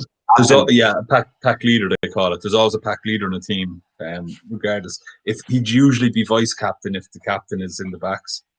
And generally at the lower levels, the pack would have zero, like they'd never listen to what like a 10 captain would be saying. It's just whatever the pack decides. The captain should be outside. Yeah. Like I saw a little clip of on Twitter there about when Ireland played New Zealand, and when they were in the Bears dressing room, like the Bears dressing room was split between what I think was like defense and offense. So they had like, 25 places for the defensive players, 25 places for the offensive players. And there was a little corridor between the two. And obviously when they're playing the NFL, there's a clear disconnect between what they're talking about at half time or before the game. And the Ireland team kind of filtered into that as well. So they had the forwards and the backs on either side of the fucking dressing room. Like, first of all, is that sort of disconnect between the forwards and the backs common in a rugby spot? You train every training session. You'd split into forwards and backs. Like. Yeah, it would be quite separate. Yeah. And would it be a case of half time that you'd have that separation? Like, would the coach talk to everyone? To be honest, your facilities would be too limited to have that exactly. to have that option. But it would not. Just half times and stuff would be generally just talking. There wouldn't be backs or forward specifics unless there was some issue. If you're getting killed in the scrum, they might pull the pack aside and tell them, listen, whatever. Certainly not at any level I played at. Yeah, but maybe professionally they do kind of, if they want to just talk about something specific, they might spend a few seconds talking about it. But I'd say just generally, the halftime talk is probably for everyone. It's all one. The college I played with in America was very religious, and we had a halftime prayer. Everyone had to get down and pray on their knees. It's mad. Down on their knees? Yeah, well, like in a circle.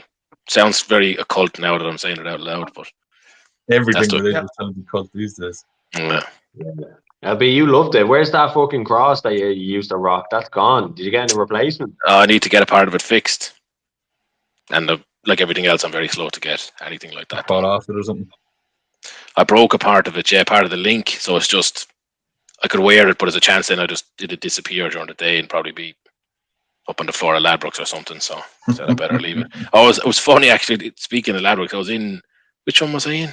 Coral or one of the ones the other day, and the one behind the till started shouting at this fella sitting at the machine. She's like, sorry, is that your tenner? Is that your tenner? And he kind of not paying attention. She was like, did that £10 fall out of your pocket? And he leaned back in his chair and looked down, and she's like, yeah, see all that rubbish on the floor? I just saw you throw it. Can you pick it up and put it in the bin, please? Really? The whole shop started laughing at him then. It was brilliant. Yeah, it was great. Quality. Yeah, it really was. It's class. Yeah. Well, look, guys, this has actually been unbelievably good today. We've had quite a few viewers, but I think we're up on time at the minute. So we will wrap this up. Hopefully you get on some of the winning bets that we have over the weekend as opposed to tonight's in-play action. Yeah, we will share on our Twitter the first bet of the 10-10, although we're pretty sure it's going to be the Seahawks. There might be a football one Saturday beforehand, but it'll be up there. And maybe this week we'll pick up our 1-20s, our hot potato competition again. So I'm sure Gary might have a soccer shots on target bet for tomorrow or something, because he seems to be on form with them. So I wouldn't go ruling it out. Yeah. Well, Mr. Adams today was a particularly good one. I'm shame we couldn't extract any profit from it. Yeah, what was it, 2-1 or something? Was it? Yeah, 18 to 1, 15-8. Yeah. Yeah. So anyway, thanks for tuning in, and we'll see you again next week at the same time.